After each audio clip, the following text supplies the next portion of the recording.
you reign!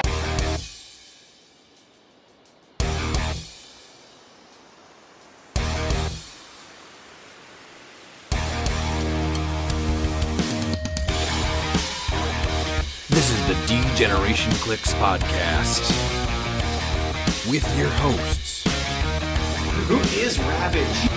Ryan Ruckman, Ravage! Hand me that bottle cap. Miles Kane, Hand me that paperclip. Grab that twine. Gun wrapper. Daniel Schwab, We Best friends. Asgard to mouth. and Pete. Cause I'm just me.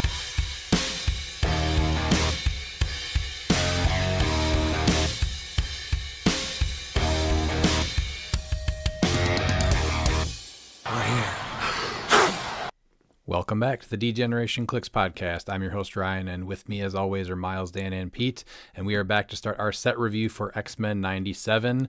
This is going to be my set of the year, so I can't wait to get this stuff on a map. So let's start with 001, Magneto. This was Xavier's design. It is why he gave me his X-Men, a final chance to uphold the promise we made to one another so long ago. He is 70 points with Brotherhood of Mutants, X-Men Past Politician Ruler keywords. He has a trait, Xavier's Memory. For all characters with this trait, when an opposing character KOs a friendly character with the X-Men keyword, after resolutions, you may replace Magneto with a character named Magneto of 100 points or less on the same click number. And then a special attack power. We have a right to live in this world. Telekinesis. Magneto may take a ranged terrain action as free.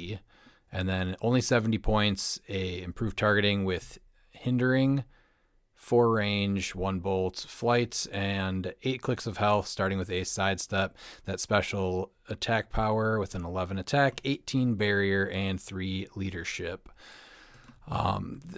Probably not the best start. He's kind of neat as far as being able to bring another character in. But in the set, we'll get to him, I think, tomorrow, right? There's an uncommon Magneto that we'll talk about, too. Well, the super rare from, was it? Smash and Destroy Chase, and then the super rare from X-Men Deadpool, or Deadpool Up and X. There's a silver. Oh, never mind. choice. Yeah, Deadpool Up and X already rotated. Never mind. Yeah, I'm going to say him at 100 points. Like, that could be a good call-in, but yeah, yeah. So I don't know if you would play him in silver to get something else like that out. I don't think that's probably worth it. But It just says that it KOs. You can get bystanders, get the X-Men keyword to then generate them. I mean, what do you think about this guy? As far as Magnetos go, what do you think about this guy? I mean, cheating in the Smash and Destroy Chase, saving 30 points, and then bringing him in later. You like it? He's Yeah, obviously I mean, better. I don't think it's that bad. I just think it's rough to play him at 70 points. So I think in sealed is No, really it cool is. Yeah, to no, it's. combo him with the I uncommon. think silver. Yeah, I'm just talking about like in silver. I think because I mean you're going to save 30 points, so you can just have bring in that Magneto if your entire team's X-Men. Like they're going to have to KO something. Yeah, I was 'cause gonna say, I it's- feel like that's the best version of this. Is like anything dies, Magneto just gets better. That's Yeah, probably so the you best just version of these swap traits. yeah, because you're saving 30 points. It's not So it's almost checking like, for what's in your KO area. It's just checking to see if an X-Men was KO'd. Yep. So the bystanders would count. Yeah. Because they had the keyword at the time of being KO'd. It's not terrible, but I don't think I will be playing it. So we can probably go to number 2, which I already like better. Yep. Number 2, we have Jean Grey, We don't know when Sinister switched us. which is Hellfire Club, Phoenix Force, and X-Men keywords with the X-Men TA. Has one trait. We don't know when Sinister switched us. When Jean Grey starts the game, you may replace her with a 016 Madeline Pryor on the same click number. If you don't, generate a Cyclops bystander. She's 50 points.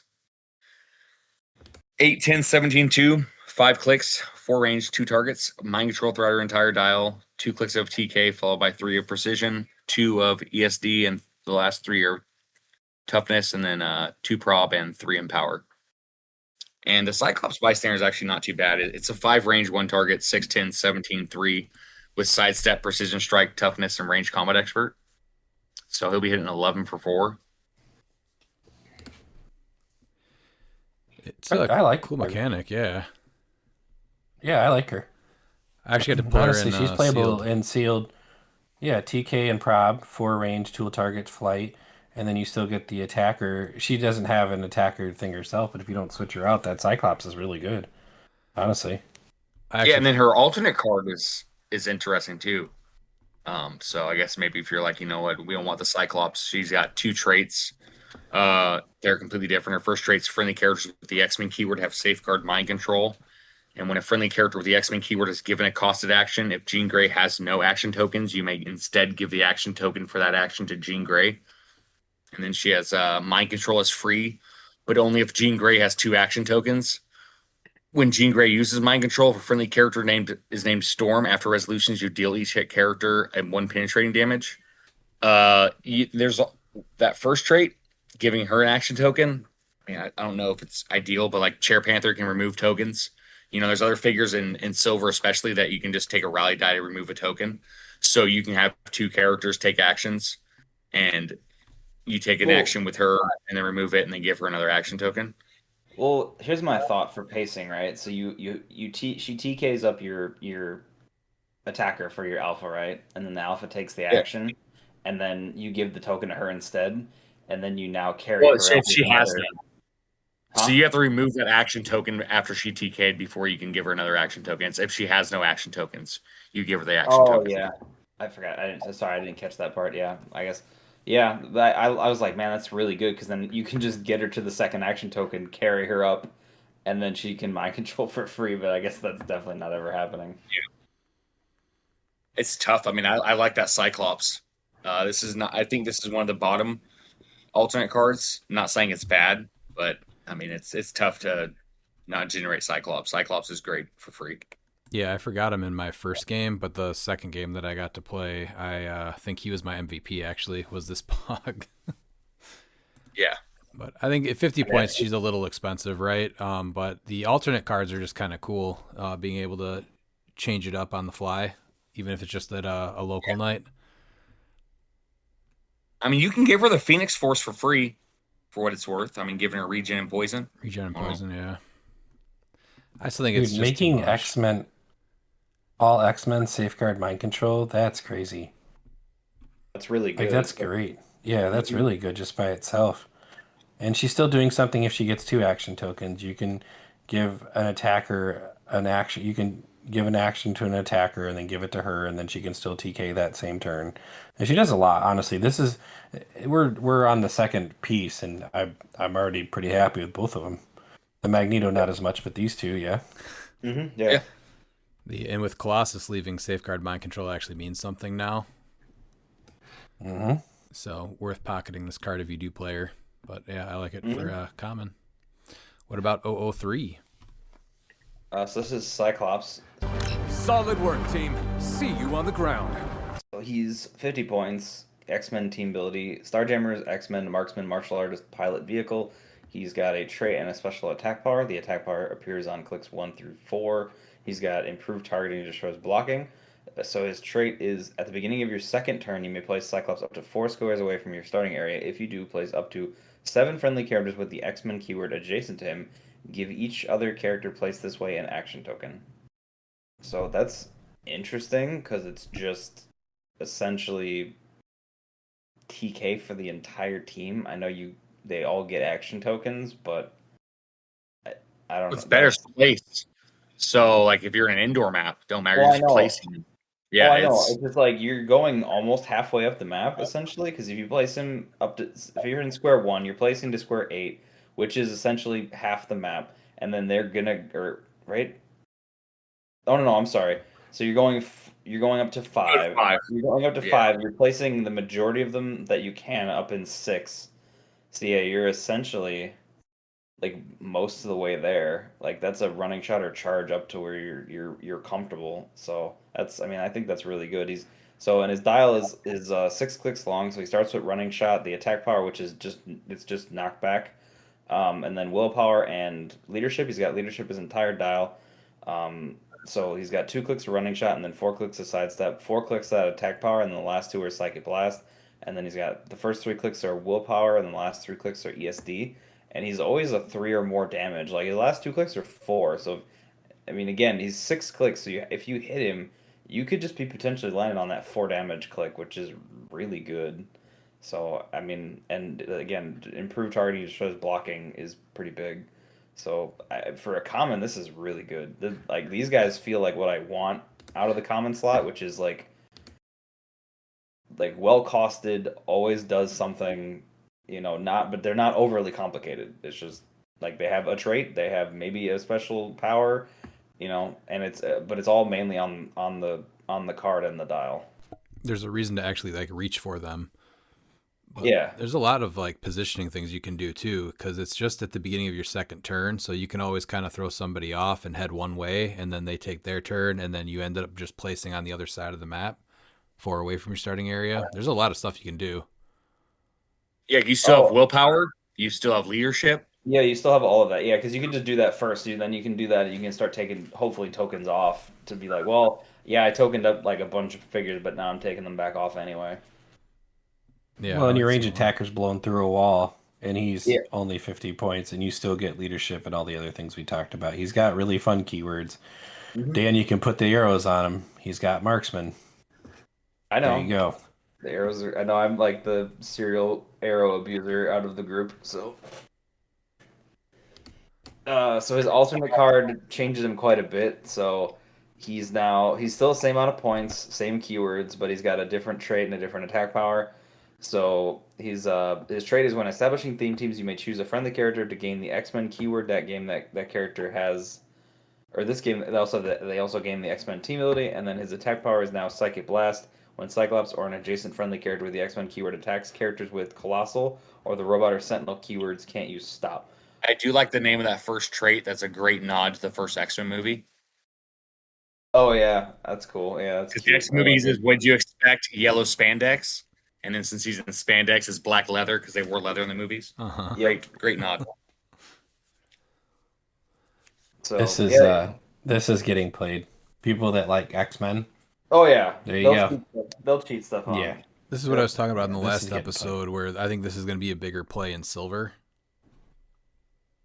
Well, Just yeah, trying now to get that someone. Genesis and Professor X are restricted, yeah, and you can't just abuse the swap mechanic and the keyword cheating. Yeah, you're gonna want to like, he's worth it for 50 points for what he does. So I would totally do that. He's not even bad, but you could always just make Professor X your restricted piece and then trade him out for another 50-point piece that is X-Men still.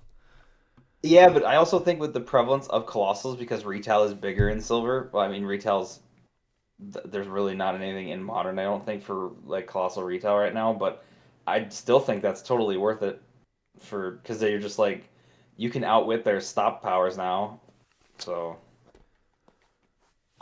Well, yeah, I mean, you might leave him in if it's a good idea, but not being locked into him like you would be in modern right now, I think is another reason why you could play him. You get any character you want on X-Men, and if you don't need him, he just goes away. And he could just drop the trick arrows. Or no, I guess the restricted wouldn't let you do that because you're playing Professor X, but that's fine. I was gonna say, yeah, you're one or the other. I think that's a huge point. There's no point restriction. You're an X-Men now. Yeah. Sky Usually Tyrant, it's- you're back to being an X-Men. Sakari and Iron Man, you're back to being an X-Men. And usually there's a You point know. cost on that where it has to be like of 50 points or Right. less or something. So Yeah.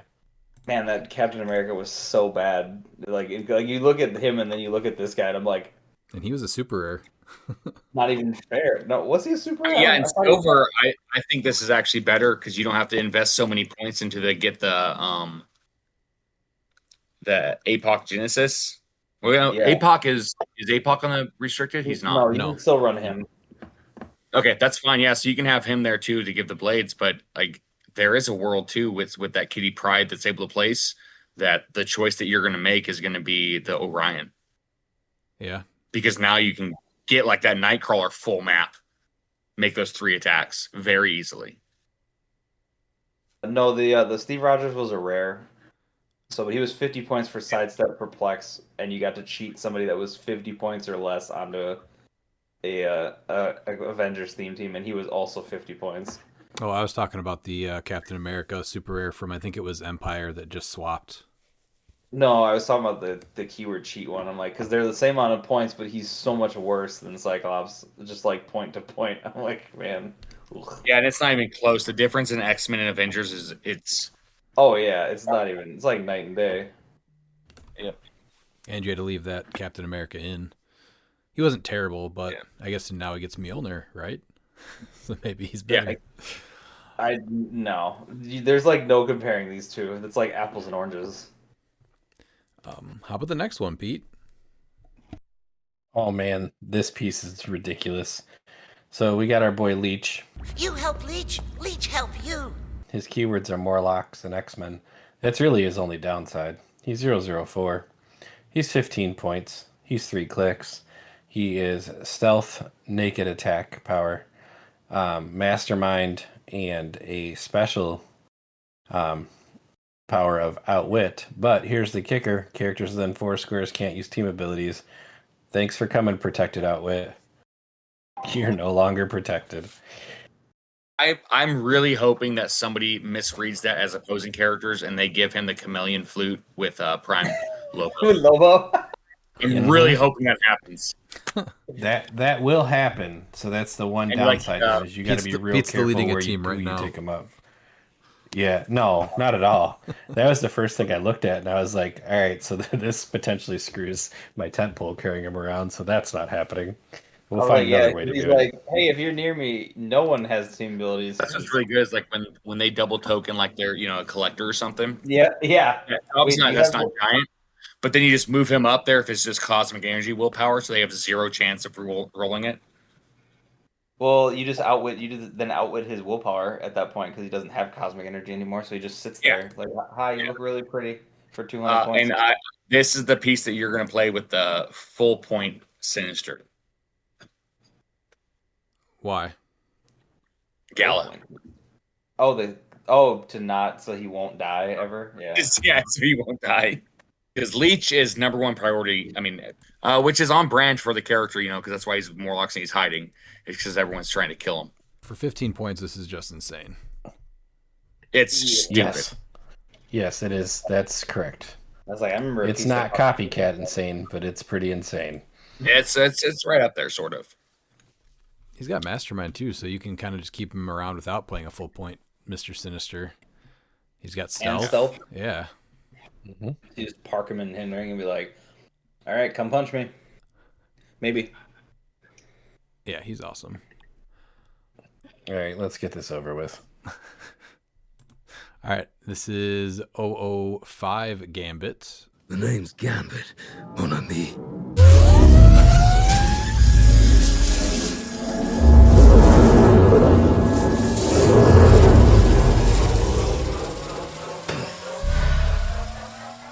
Remember it. He's got Horseman, X-Men, Assassin, and Spy. He has a trait. The name is Gambit, mon ami.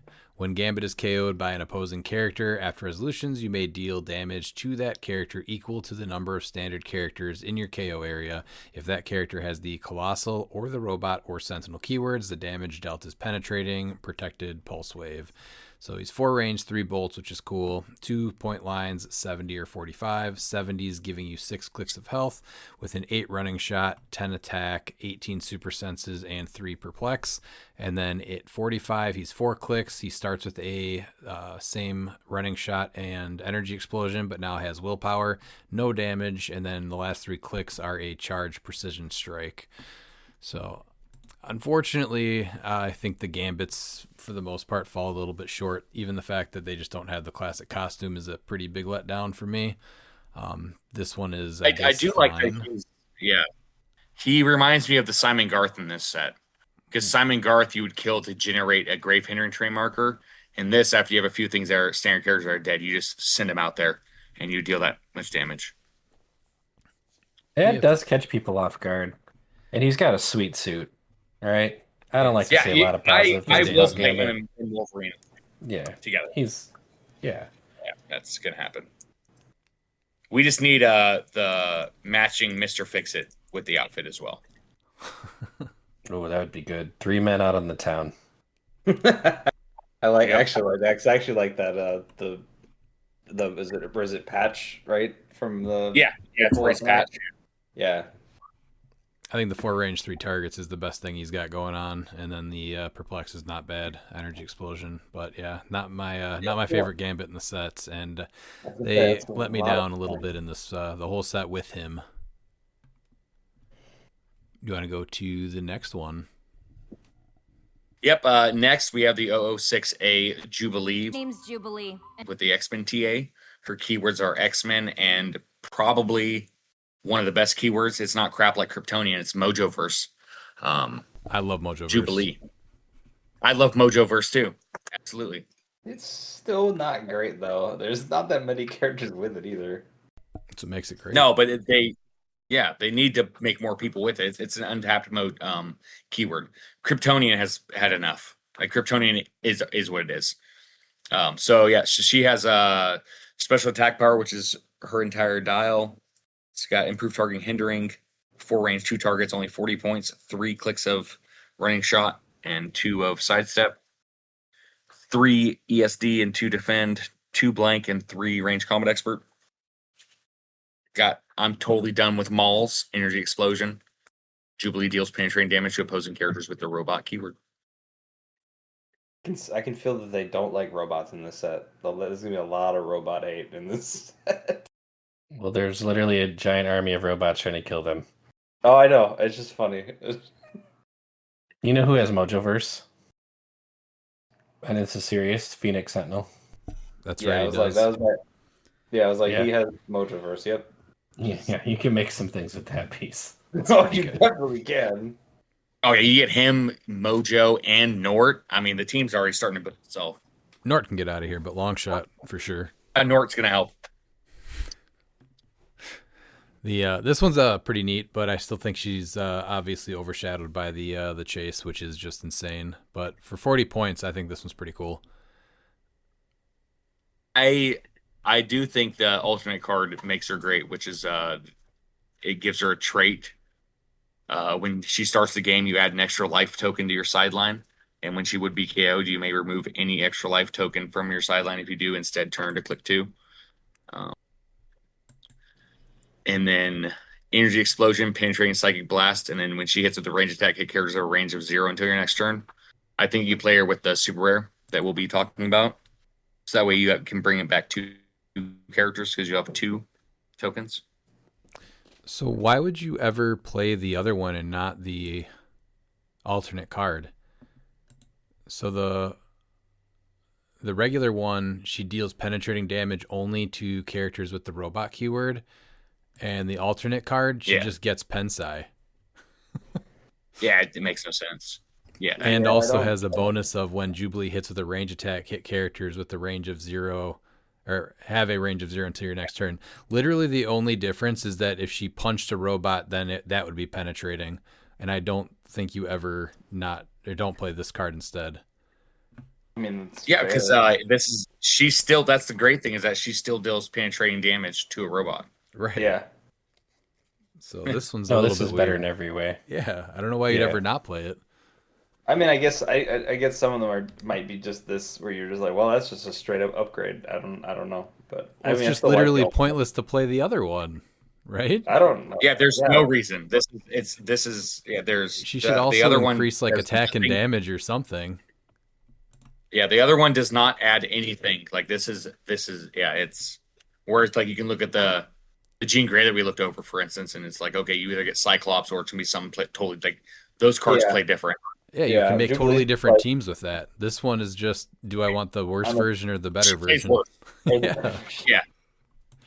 Do I want to always deal penetrating damage with my range attacks, or do I want to only do it to robots? And then make every other range attacker not good for a turn. And then like you can bring her back to click 2 the first time she's KO'd. Oh, it's not even just range attackers. They just have a range of 0. If that's any support powers too. Like you can only prob yourself, you can only perplex yourself, stuff like that. Like that's Minimum and maximums would probably still come into effect, right? That was my question.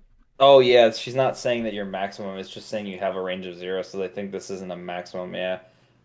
I was comparing it to Craven because Craven or the Prime Craven says you have a maximum of 0. So he's Oh yeah, like there you that's go. that'll. But still, just having 0 range is never good for a lot of things. So What about the This B next one's version? bonkers too. Yeah. Yeah. all right, so the Jubilee Beast. She is 25 points. She is 6 clicks long. She's got also a Mojo versus an X-Men. She's got the X-Men team ability. She's got a trait which is stealth, and then opposing characters within range can't use improved targeting hindering, which is really good with her 5 range. And then she's sidestep or hold dial, and her first 3 clicks of attack powers are Smoke Cloud, and the last 3 are Psychic Blast. She's got 1 click of willpower, and then nothing else on defense the rest of her dial. And then her first 3 clicks are Shape Change for damage, and the last 3 are Enhancement. 25 points. It's like, what? Like, why would you not play this? It's so cheap. And she just, like, hey, I can buff up my range, and now you just can't shoot us. Can't see us. 6 Sorry. clicks for 25 points is awesome, but being able to turn off the improved targeting is worth that as well. The power set is just super weird. I'm not really sure what they're going for here. Smoke cloud. They're going willpower, for her to shape be change. wrapped up like a deuce. Like a what? Wrapped up like a deuce. I don't know what that Blinded means. by the light. Yeah, You didn't apparently. get the reference. I did not. Yeah, it's a song. Oh, I got you, Miles. Thanks. I'm sure it came from somewhere. Mm-hmm. It did. I also like Man this for man. Jubilee. This Jubilee actually moved her glasses up now versus the other one. The other one has the glasses down. You know what? I take that back. This is actually pretty cool. So she power actions to smoke cloud, and then there's no way that You anyone can't- can actually see them if they have Unless stealth you or whatever. play- Yeah, or you can body block. I mean, you build around this, right? But Yeah. so but- for 25 yeah, points, there's- that's actually not bad. And she already has stealth, so she can be one of your body blockers too. So this is actually a pretty cool. The willpower is nice on the top. All right, what about the next one? Mama McCoy's bouncing blue baby beast. Salutations and welcome. X-Men animal scientist, real name Dr. Henry McCoy. He didn't get those doctorates to not be called doctor. He's got a trait, Mnemonic Scrambler. When Beast attacks targeted characters with Colossal, or the robot or Sentinel keyword can't positively modify their combat values until your next turn. Then he's got a special damage power on click 1 or click 4. Outwit and support. He moves through clicks. He moves through elevated. He's 60 points or 30 points. 60 points gets you 6 clicks with sidestep, precision strike, super senses, and that special damage power. And 30 points gives you charge, blades, combat reflexes, and that special damage power. He's good. Oh, he's I like amazing. him at 30. Yeah. He feels his dial is reminiscent of like the Guardians of the Galaxy of like, why is your low line so much better than your top line? I don't understand. Yeah, that's exactly what I was thinking. This guy, you never play him at 60 points, and he is amazing at 30. So he was up there too with Cyclops as my MVP. Ignoring characters, yeah, the only charge thing blades, missing is- outwit. And support. Yeah. I mean, I just wish that motorcycle was still modern because I'd play him at 45 with that because like that's the only thing you get at 60 points you don't get at 30 is super senses. Yeah. I mean, the precision strike is good, but again, he's got 0 range, and the sidestep is a little rough. So I'm a little. Well, you have worse speed values and you have worse attack values.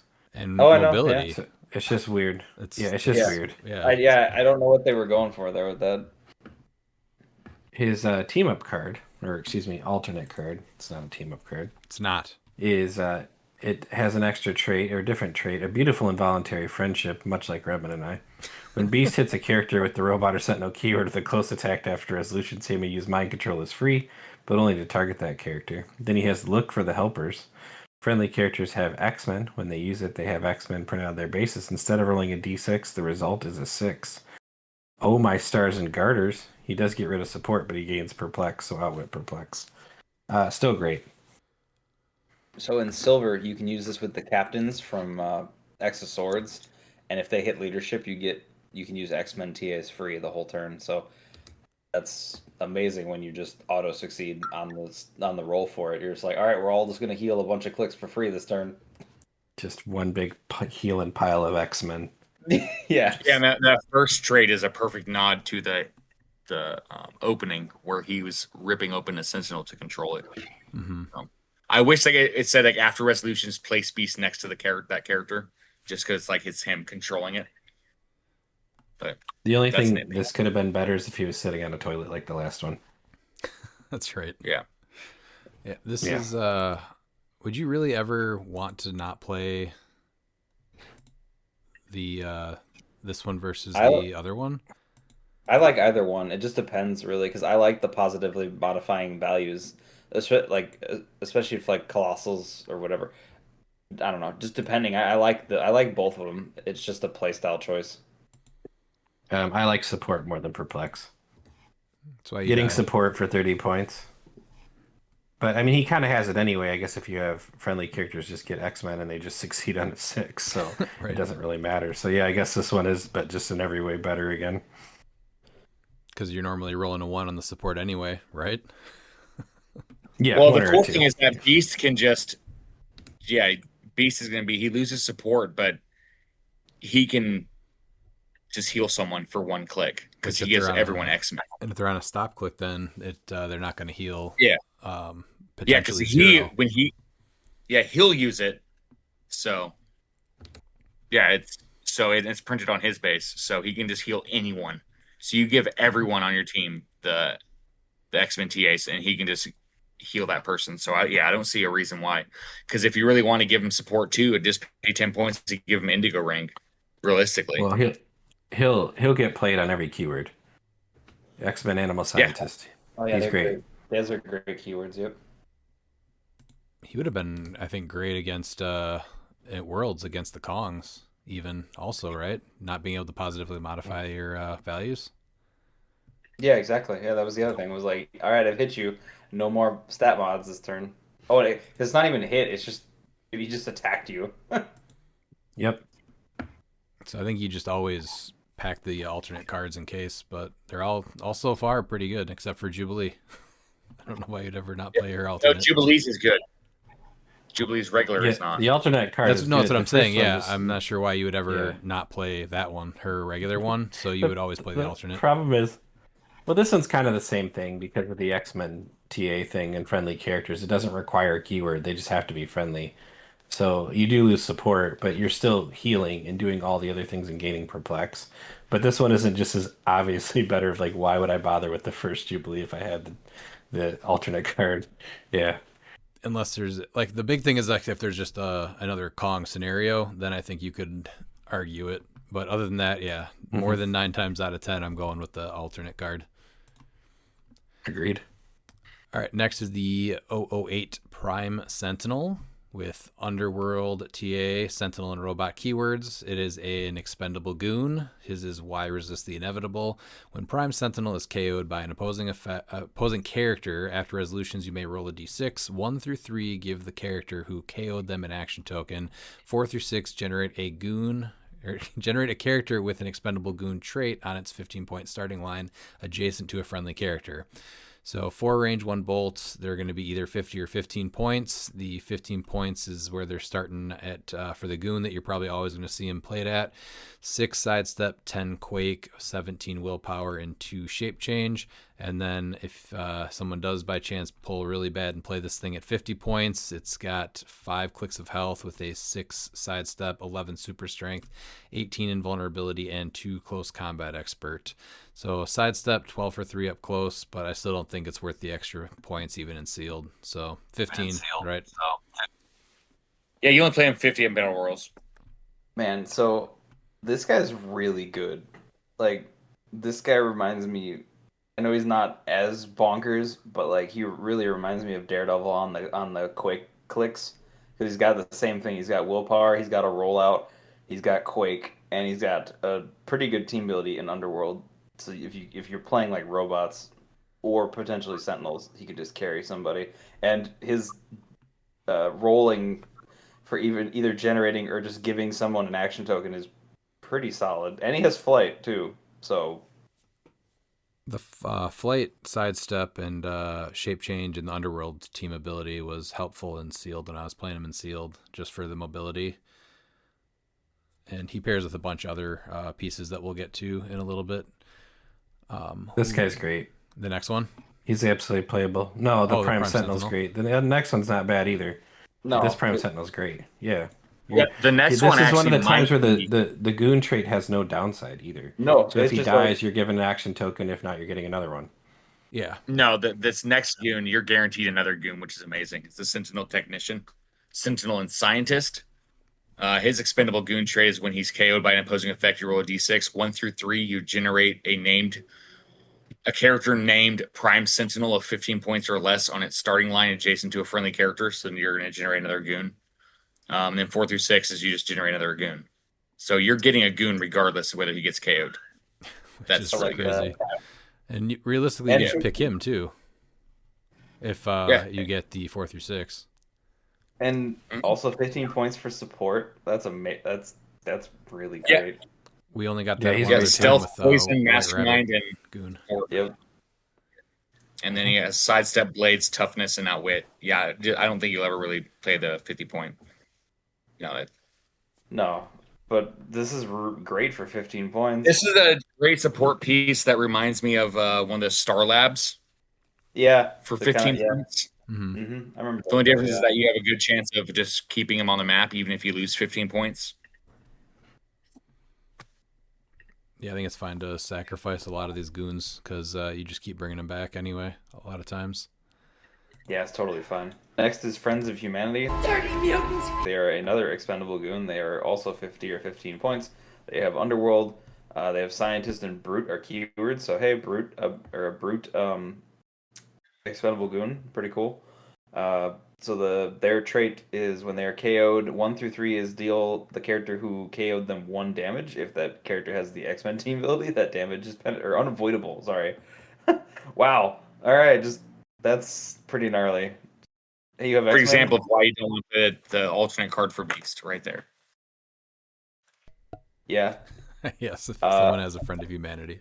And then the 4 through 6 is you just generate another expendable goon, which is dope. So they're a boot character. For 50 points, you get Sidestep, Blades, Toughness, and Empower, or then Perplex instead of Empower. And then for 15, you get 2 clicks of Flurry in cap with a 12 attack, Reflexes, and Empower. That's an amazing 15 points still. Like, that's just an annoyance. Like, I wouldn't, okay, I have to kill this piece, or she's probably in-capping me, and she's got 2 targets, so that's not great. That's hilariously good. Does Incap have a Well, it's minimum also range when of you look 4 at or no? figures that need I believe no, I don't think it does anymore. That's Mind Control that has a minimum range 4. Yeah. Okay. This is honestly a figure that it might be worth equipping the flute to with that 12 attack. You have 15 points that gives you the 12 attacks for the Syndicate and that's a good point. as well as Or Batman Enemy. Yeah. And it seems like, well, it's not worth it, but I mean, handing out 12 attack for 20 points, You pay that for a I don't know if Perplex you to can get do that. one person from 11 to a 12. Yeah. And you're getting And an now you- Empower at the same time. Yep. Yeah. So you have Sandman, for instance. You can play Sandman at full. Sandman can, because Sandman I believe has Brute. So Sandman can just charge, or you give Sandman, play him at full with Animal Man. Pick hypersonic, not hypersonic, but charge with a sidestep. He can carry this, have Empower, so he's gonna be dealing 4 damage with a 12 attack. Mm-hmm. Get the Empower. And then other figures, yeah. Handing out that 12 attack for 15 points, 20 points, I think is well worth it. I And think this is also, something you it's could still look at. it's still a flurry with a 12 attack, 2 bolts. You have a chance to just completely token out 2 pieces. Have no tokens. That's exactly what I'm getting at. Is you're just suddenly and both my big guys are now just tokened So, by a 15 point lead. Awesome 15-point goon. Just made Brute better. It needed it. I was like, It did. It did. Just glad they stopped ignoring it. Number 11, Wolverine. I go where I wanna go. He's got the X-Men TA. Alpha Flight Weapon X, X-Men Brute Soldier. We know his real name, it's Logan. He's got a trait Rapid Healing. When Wolverine uses X-Men team ability after resolutions, heal him 1 click. And he's got a special defense power, taking hits for the team, and vulnerability. Friendly characters with the X-Men keyword can use Mastermind, but only to choose Wolverine. He is 60 points or 35 points. At 60 points, you get 9 clicks. Holy crap. At 35 points, you get 5 clicks. His 60 points is sidestep, 10 precision strike, 18 special defense, and nothing on the damage power. And then at the other point line at 35, he starts with leap climb, precision strike, the special defensive power. Then he goes to regen and blades. So I don't know. He does a lot. It's more of like a support Wolverine again, though, right? Yeah, it's kind of weird. I don't know. This isn't. I want Wolverine to just fly at people and destroy them, right? Yeah. So I mean, this is an interesting take on him. I like the whole like I'm gonna take the hit for you. Like that's cool, but yeah. Which, yeah, I mean it's fine, but I feel like this feels like the one where he was trying to lead. When he was trying to lead? Was it the Jean Grey school for a little bit there? No, that's exactly what I thought. That's what I was thinking. So if he would have had leadership, I think that would have put him over the top for me as like, hey, this is great. But 9 clicks for 60 points. That's wild. Yeah, but it's a 10 attack, 7 sidestep though for 60 points. That's not an invulnerability. I mean, you're just carrying for common. Think of it as a common with 10 attack with that deep of a dial. You're using him as a mastermind fodder that can also heal and then heal himself afterwards. Yeah. Exactly. Yeah, that's what I was like. Man, he's literally just your fodder. He's like, it's fine, and he may attack, and the precision strike is still good, or blades. Honestly, so here's my problem with it. It's the fact that it's Wolverine. If this was somebody else, then I think it would have been fine, and I would have been more hyped about it. It's the fact that how happy would you have been if it was Beak? No, then I would have hated it more actually than this Wolverine doing this stuff. Who would have been a good person to do this stuff? What about Colossus? Like Colossus? Yeah, he would have been cool. It would have been a little different. He's a little bit more of a pacifist at times, so that would have been fine. Yeah, but I think we've had Colossus or Colossi that have done that before, so I would have rather done that, but let's save the Chase Wolverine for the next set review because he's insane. Okay, I was wondering if I was covering him or not. I was ready. I was excited. We'll save the excitement for next time. Okay. So this is the 012 Rogue. Honey, this ain't that sort of probe. She has Brotherhood and X-Men TAs, Brotherhood of Mutants, Savage Land, X-Men and Politician keywords. She has a trait, let me borrow this sugar. Free, give an adjacent friendly character up to 2 action tokens. For each action token given, choose a standard power that character can use. Rogue can use the chosen powers until she chooses again. So 3 range, flights, 2 point lines at 65 points. She's 7 clicks with a 10 charge, no attack power on the starting line, 18 toughness, and a 3 close combat. So 12 for 4 with a 5 range, I guess, with her charge. And then 50 points, she's going to be 5 clicks with an 8 speed charge, 10 attack, 18 toughness, and 3 exploits. I think I like her lower, right? For 50. And then she has exploit, and then you can maybe even take close combat expert, and then she would be... I mean, that's fair. This is a piece that I can see in silver. Like, either one is good. Because, like, again, your point economy is so high. Yeah, but you just play her with motorcycle in silver. And I'll get to it once we get to our alternate card why you're going to play her with politician. All right, I'll go to the alternate card. So now she has a trait instead, which is I will not see any more mutants die. Unique modifier, friendly characters that share a keyword with Rogue, modify defense +1 for each character in your KO area that shares a keyword with Rogue. And then another trait, which is leading our kind to a new age. Leadership, and when Rogue hits, action total +1 this turn. Same thing with the point values, obviously, and all that. So why are we putting a motorcycle on her, Miles? Well, you're going to put a motorcycle on her, so now she's going to you give her super senses, but it's also for that unique modifier when you're playing politician, because the 20 defense on KC Lantern's hard enough to hit, but when you're able to send out figures to make him a 23, it's just that much better. So why does she get a motorcycle? Just for the super senses? And the plus Wait, so it's 65 points. So look, so you can play her at top dial. So she'll have the same exact speed and actually further. She can go one more square with motorcycle. She'll have super senses for 65 points. Oh, okay. I don't know about that, but sure. I think this is another example without the alternate card, even just why this set might be what we need for pulp too. Yeah. So I don't know. She's great for obviously modern, but this could definitely be something that would, I think, do something in pulp. Yeah. She's a really good attacker in sealed. Honestly. So I think she's a cool piece. I mean, we're only at number 12. Yeah. What would you try to pair with her right away? Close combat expert and flurry? I actually like her at 65 if you can get flurry. Joe played her in the Friends of Humanity. Yeah. So he pulled that off pretty easily. So yeah, she was a lot. So what did he pick? It was flurry and close combat expert, I think. No, I don't remember. Is it? How does it but work? It was definitely flurry. So it was either in cap or in power. I was gonna say it has to be one of those two things, right? Yeah. Yeah, it was probably flurry and combat reflexes. I was gonna say it. Then he carried her up. Yeah, he carried up the Friends of Humanity, so you actually got the empower on her. Yep. So now she's coming in, flurrying 12 for 5. And then if you base someone, you could be the 20. Yep. Yeah, that's good. I think I like the exploit better for 11 for 4 flurry for 50, but she's neat. I like her. We've gotten a couple of lame rogues over the years, so this one's good.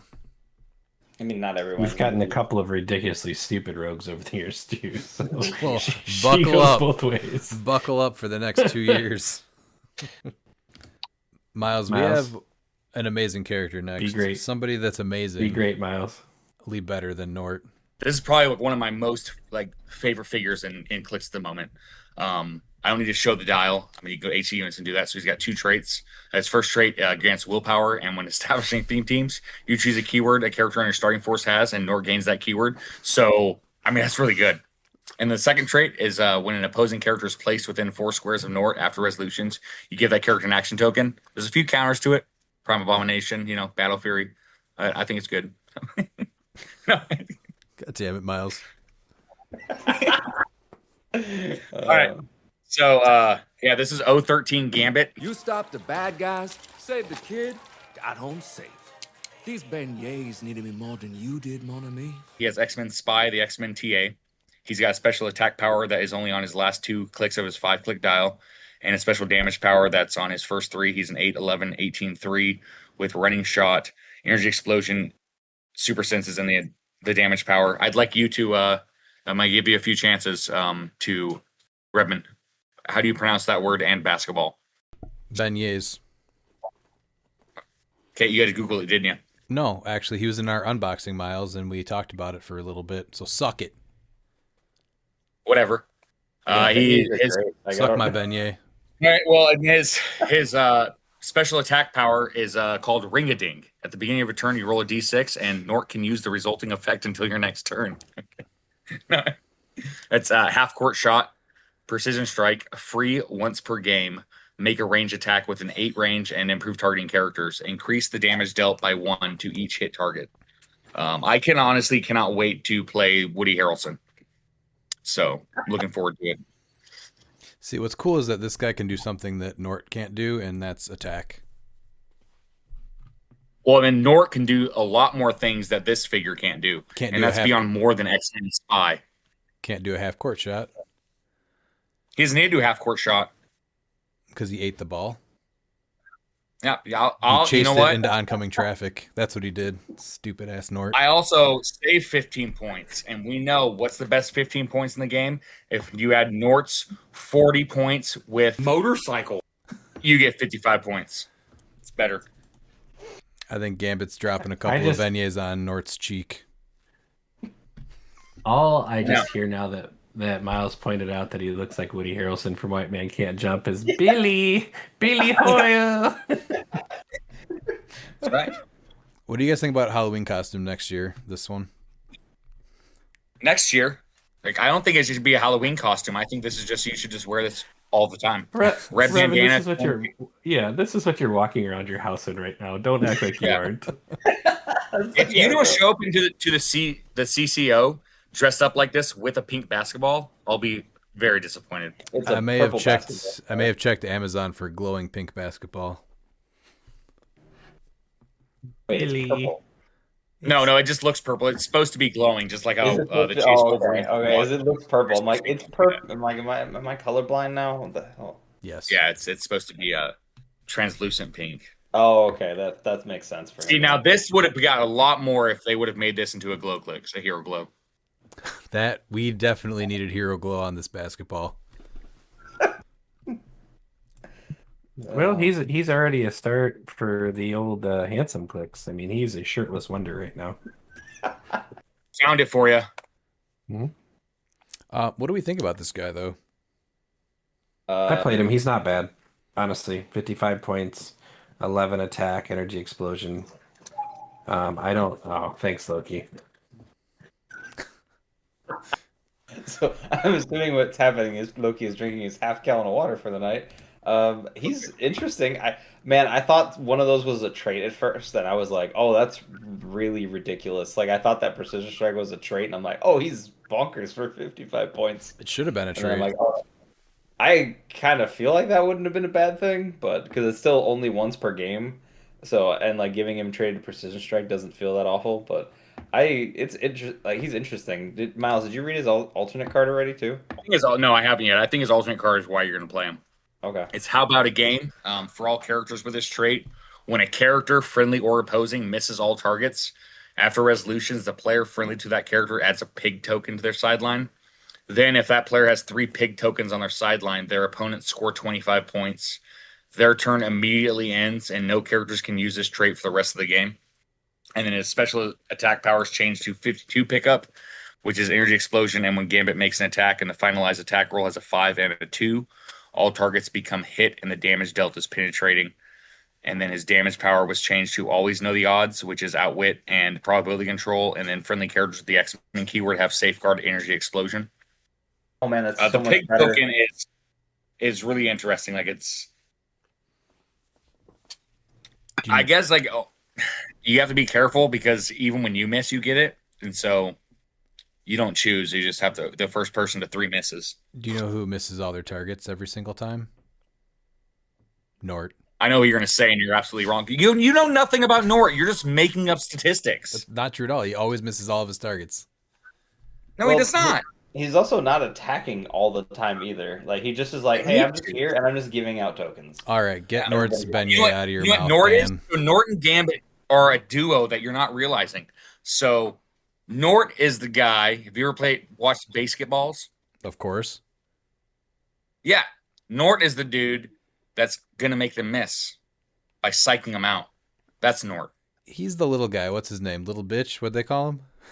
Oh man, they call him little bitch. Yeah, that's Nort. Yeah, but guess who ended up being needed? Little bitch. I'm just saying. He knows his place. Nort's an amazing character. He has more character development in 30 issues than Gambit has in 30 years. Not true. Nobody knew All about right, that. So anyway, the alternative card's amazing because you get outwit and probability control. Yeah, we can debate. We're gonna have a debate on if Gambit versus Nort. Okay, have a debate. We will. All right. Well, until that, we're gonna go into Dr. Valerie Cooper. Wait, did we talk about Gambit though, with his outwit and probability control on his damage power? Oh my god, we've lost contain already. We definitely have. I should have expected that from this set, but like, man, not this early. All right, let's go to Dr. Valerie Cooper. Magneto knows us better than Charles ever did. Knows we know better. Magneto was right.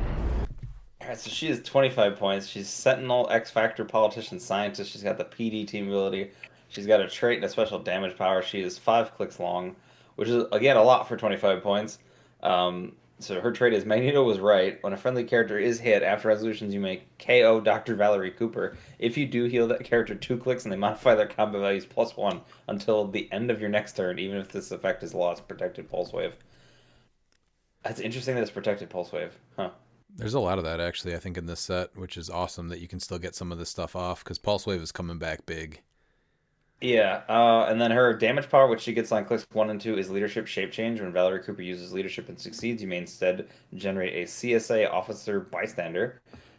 So the CSA Officer is better than 3 range, PD team ability, 3 range, 1 bolt, 6 sidestep, 10 precision strike, 17 toughness, 1 damage. That's pretty good for a Bystander. A missed opportunity to not have them have the CSA team ability. I thought that was kind of funny. I laughed at that. I was like, oh, wait, are they going to, like, nope, they don't.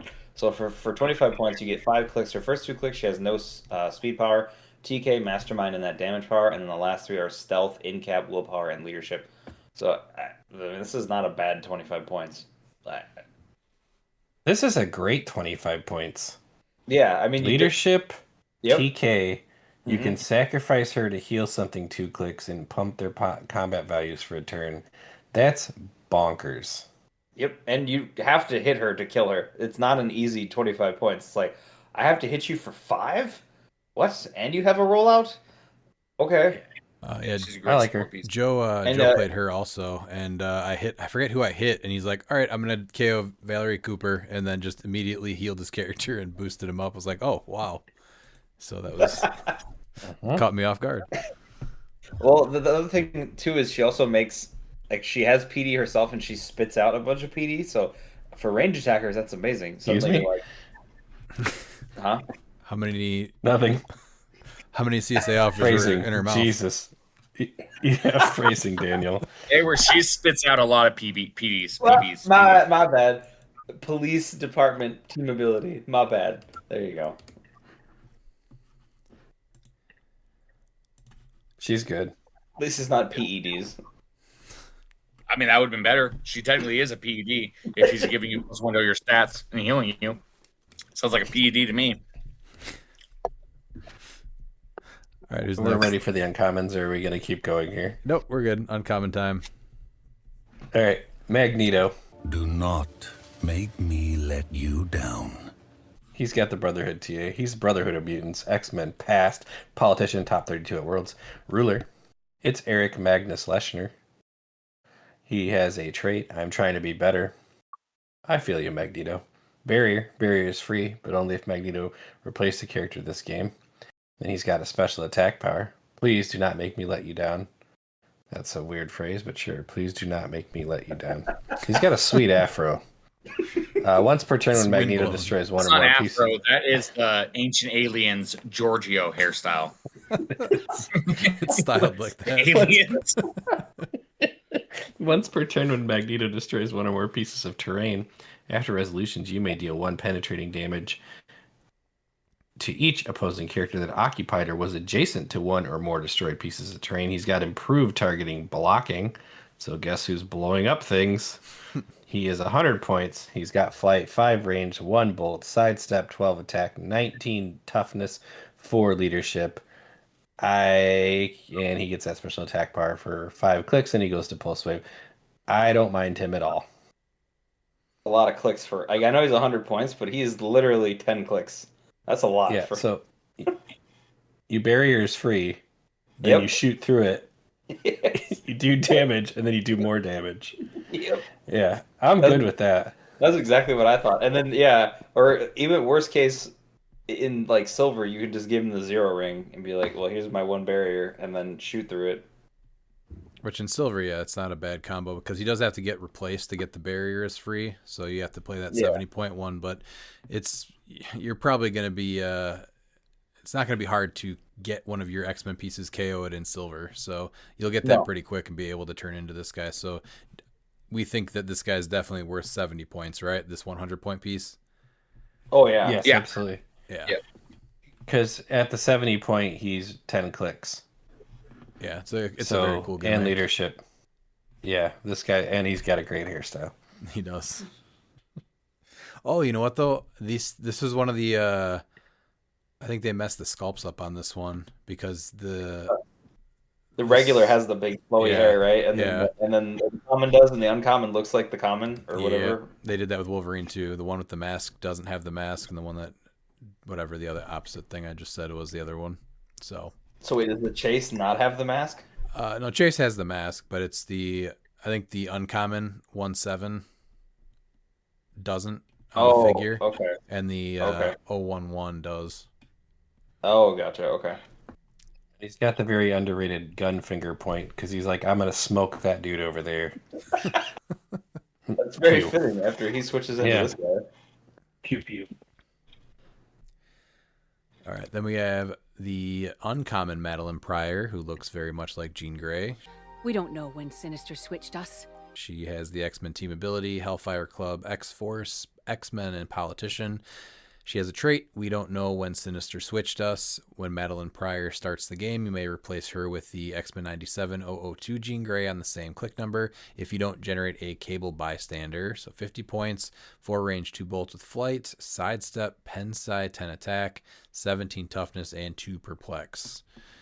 So I think you're always starting with that Jean Grey, right? And then you switch into her. Definitely better than Cable, unless you want prob, right? I guess I think you want the other one, right? Because Cable's a 4 range, 7 phasing, 10 energy explosion, 17 invulnerability, and 3 prob. It's not bad, I guess, to get that prob token, but the Cyclops is just so much better, and I think that you would rather have that with a TK prob because Jean Grey has prob. Yeah, that was my thought. Yeah, I don't know. I like that Madeline Pryor makes her son. I do like that a lot. Happens a lot in the real world too. It does. Yeah, it's pretty cool. Typically, yeah. I don't think either one of these and the thing that they make if you don't swap them isn't useful. Prob is always useful. The only thing I don't like is you could theoretically just loop their swappings because it's the way it's worded is when they start the game. So yeah, if anyone tries that, they can get out of here. Though I mean, you're just being you're being a dickhead. But yes, but they're trying to win. That's how modern is. No, that's when you call someone a dickhead and you call a judge. Stop being a dickhead, judge. But is there any instance where you would play the other Madeline over Jean Grey? I think having her. Ooh, you are right. That does need to get fixed because that is an infinite loop. Yeah, it literally. No one's going to allow that to happen in an event. No, I know, but it is an infinite loop. It is. It's more. It should be clarified because it's still just a bad. It doesn't work well the way that does that. So. Yeah. Hello, CLIX friends. This is your old friend Pete. Let me be completely clear when I say this. If someone out there tries to make this an infinite loop thing, you're a penis, and you need to go find something else to do with your time besides ruining other people's hobbies. Thank you for coming to my TED Talk. Should have a Pete Talk. I can do that. That was so good. That was so good. Wife walked out. Honestly, when you pull like I do, Reb, and you just play them both to get the bystanders. Yes, that's 100 points of your team. That's a little sad, but yeah, I can see that. No, I will do the infinite swap if you play Gambit against me. That's facts. Bogus. I'll call Judge on you, Miles. Pete Talk. I guess I do like Madeline because she's more directly offensive than Jean is because she has Psychic Blast. So I think that would be your instance where I'm like, oh, well, I didn't pull a great range attacker. Madeline's pretty good. But then you would rather just switch into her, right? I guess I like it. Well, I guess yeah, that's fair. Because you wouldn't generate Cable then, so you wouldn't have prob. I guess, yeah. I'm not saying that Madeline's bad, but I think you obviously bring her if you're playing or have her on your sideline. And again, very cool combo for Pulp. She makes Cable, period.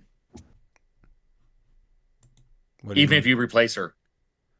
Look at when she starts the game, you may replace her with a Jean Grey. Yeah. If you don't generate Cable, no matter what, whoever you switch generate into her and make a Cable. Yeah. What? You're right. Sorry about that. That's yeah. She makes if a you cable swap, even when you bring her in from the sideline. When Metal yeah, Empire starts the game, you may replace her with. Oh, if you well, don't, they'll yeah. stop that though. That's part of the infinite loop. No. I know that's It's not. what we're getting at is just so whoever you eventually decide on, it's you're gonna generate their corresponding bystander. I don't think it's supposed to Yeah. work like that though. No, it's not supposed to work that way. No, but that's how it works currently. Is that you Yes. generate them from the sideline and then generate cable or things? Yeah. Yeah. This is one of those times where English needs to be figured out if that's the primary language of HeroClix, because that's not how I would interpret that at all. To me, This if you looks like it swap was her, you don't get the translated cable. a few times. No, Yeah, no, this is no, no, dual no, no, trans. no. If she swaps in, not out. So if uh, that's what because you should only be able to swap them once, right? So if you start with Jean and you go to Madeline, you'll get Cable. If you go from Madeline to Jean, you'll get Cyclops. So That's not how it's supposed to work. It's supposed to pretty much be if they were on your starting force and you didn't replace them, then you generate the bystander. Yes. That's how that's supposed to work. yeah, Right, that like what are we? How are we arguing this? What am I not understanding? So I'm not how arguing. it should I'm not probably arguing work anything. is when you have one on your starting force and they start the game, you need to either pick to swap them to the other one or get the bystander that's on their card. But with the way that it's worded, either they're always starting it, which is what's creating that infinite loop.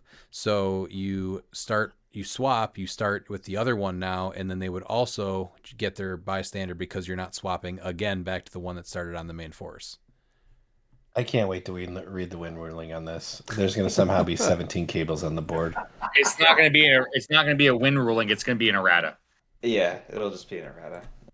And there'll be 17 cables somehow. Moving on. I don't know how we got to 17, but all right. Let's go to the 17th Wolverine. 17th Wolverine. Man, I was really hoping to get 18. That's my favorite number. So, 017 Wolverine. He's 50 points. X-Men TA. Surprise, surprise. Alpha Flight, Weapon X, X-Men Brute, and Soldier. Keywords with a special attack power. He's 0 range, 1 target. 6 clicks. All charge, 8-12, 18-3. 4 clicks of his special attack power. Last 2 are blades. 3 of toughness, 3 of regen, 3 nothing, and then his last 3 are exploit, and his attack power is blades, claws, fangs. When Wolverine hit characters can't heal until your next turn. Which is not, you don't need to do blades to do that. So you're going to bring him in as a butterfly swap with that nice 12 attack, and you're going to mind control pieces, and they can't heal. Butterfly is still benched in silver, right? Yes, currently. For now. Yes. For now. Yeah. Not great, right? No. Fine. I don't think it's just a fine attacker and sealed. 50 points. Yeah, just a charge good, like, 12. Pretty basic Wolverine. Blades. Yeah, 50 point 12 attack is, really good for Kirk. Obviously, no exploit weakness on the top hurts him a little bit, but it's fine. Yeah. The toughness and no flurry is what hurts him, I think, too. There's a couple things. For 50 points, I don't know. That seems like a lot. I would have liked at least one more power on there, too, for 50. Yeah, it's tough. I mean, they're not all going to be stellar, so. It's Wolverine, though. I like Logan. He's he's one of my favorite X-Men if I had to choose. But yeah, I get that. How about the Dino Men? Next, we have 3 separate Dino Men. So these are all expendable goons. So the first one, they're all 50 or 15 points. So the first one is the 1 through 3 is place a friendly character with the animal or Mojoverse keyword up to 3 squares away from their current square. They also all have the Mojoverse, Savage Land, Animal Past, and Soldier keywords. Those are all great keywords. And then their 4 through 6 is generate a character with the expendable goon trait. So I think all of them are going to have that for the 4 through 6. So for this one, his flight, he starts with running shot, energy explosion, toughness, and enhancement, and then shifts to a sidestep, energy explosion, toughness, and range combat expert. So you get basically a longer version of that for the 50-point dial, and you get the same 2-click spread on the 15-point dial. So that's an amazing just goon. This is great. The second one is the same type of thing. So his His 1 through 3 is you heal a friendly character with the animal or Mojoverse keyword 3 clicks. That's really good. So this one you don't hate whatever happens. Either you're generating another one or you're healing a friendly character, which is awesome. So this one is charge, blades, senses, and then empower, and then you shift to sidestep, blades, senses, and exploit. Same thing for the 15 point. You get 1 click of each. So, and then the final one is the 1 through 3 is remove an action token from up to 3 friendly characters with the animal or Mojoverse keyword. These guys are great for animal. Like, oh my, for 15 points, these guys are baller. The Dino Man purple looks like the same shorts as Gambit, the pig Gambit. Yeah. Maybe he stole them. So this one is the first click is plasticity, poison, reflexes, and shape change, and the second click is sidestep, poison, reflexes, and outwit. These guys are awesome. Like, I need one of each. These guys are really dope for expendable. I need a lot of them.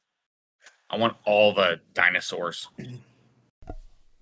Yeah, these are the generics that I kind of buy all the cases that I buy for. I want as many of these guys as I can get. Yeah, these guys are all amazing. You know who else is amazing? Say it. Morph. Yeah. Morph is amazing. I'm glad you're finally on board. Wait, how was Morph not amazing? Was that ever in debate? Did me and Miles just like him a lot more? No, we all liked him. The original one, or not original one, but the one from Deadpool Weapon X. Starting I there. like that one. I liked him.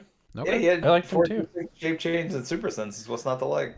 All right. I guess Miles and I were just amazingly high on him then. But go ahead. Yeah. Yes. I had to go through. I'd actually have a intervention for my love of Morph. You Morph, might he's say team player. call me a Morph fiend. All right, go ahead. It's Morph. We all love him. Morph. Feels like old times, huh, Wolverine? Team player, X-Men, Marauders, X-Men, Assassin, Spy. He's 019. His name's Kevin Sidney. He's got a trait just like old times. At the beginning of your turn, choose Hulk, Magic, or Quicksilver.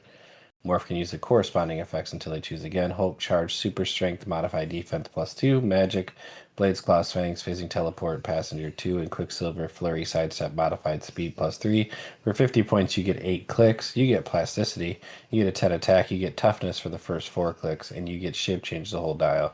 This dude does work.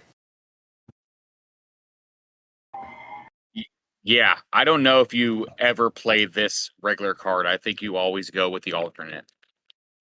I think he's nowhere near as bad as Jubilee because at least he's able to pick powers by himself. But the alternate card just I think puts him over the top for me.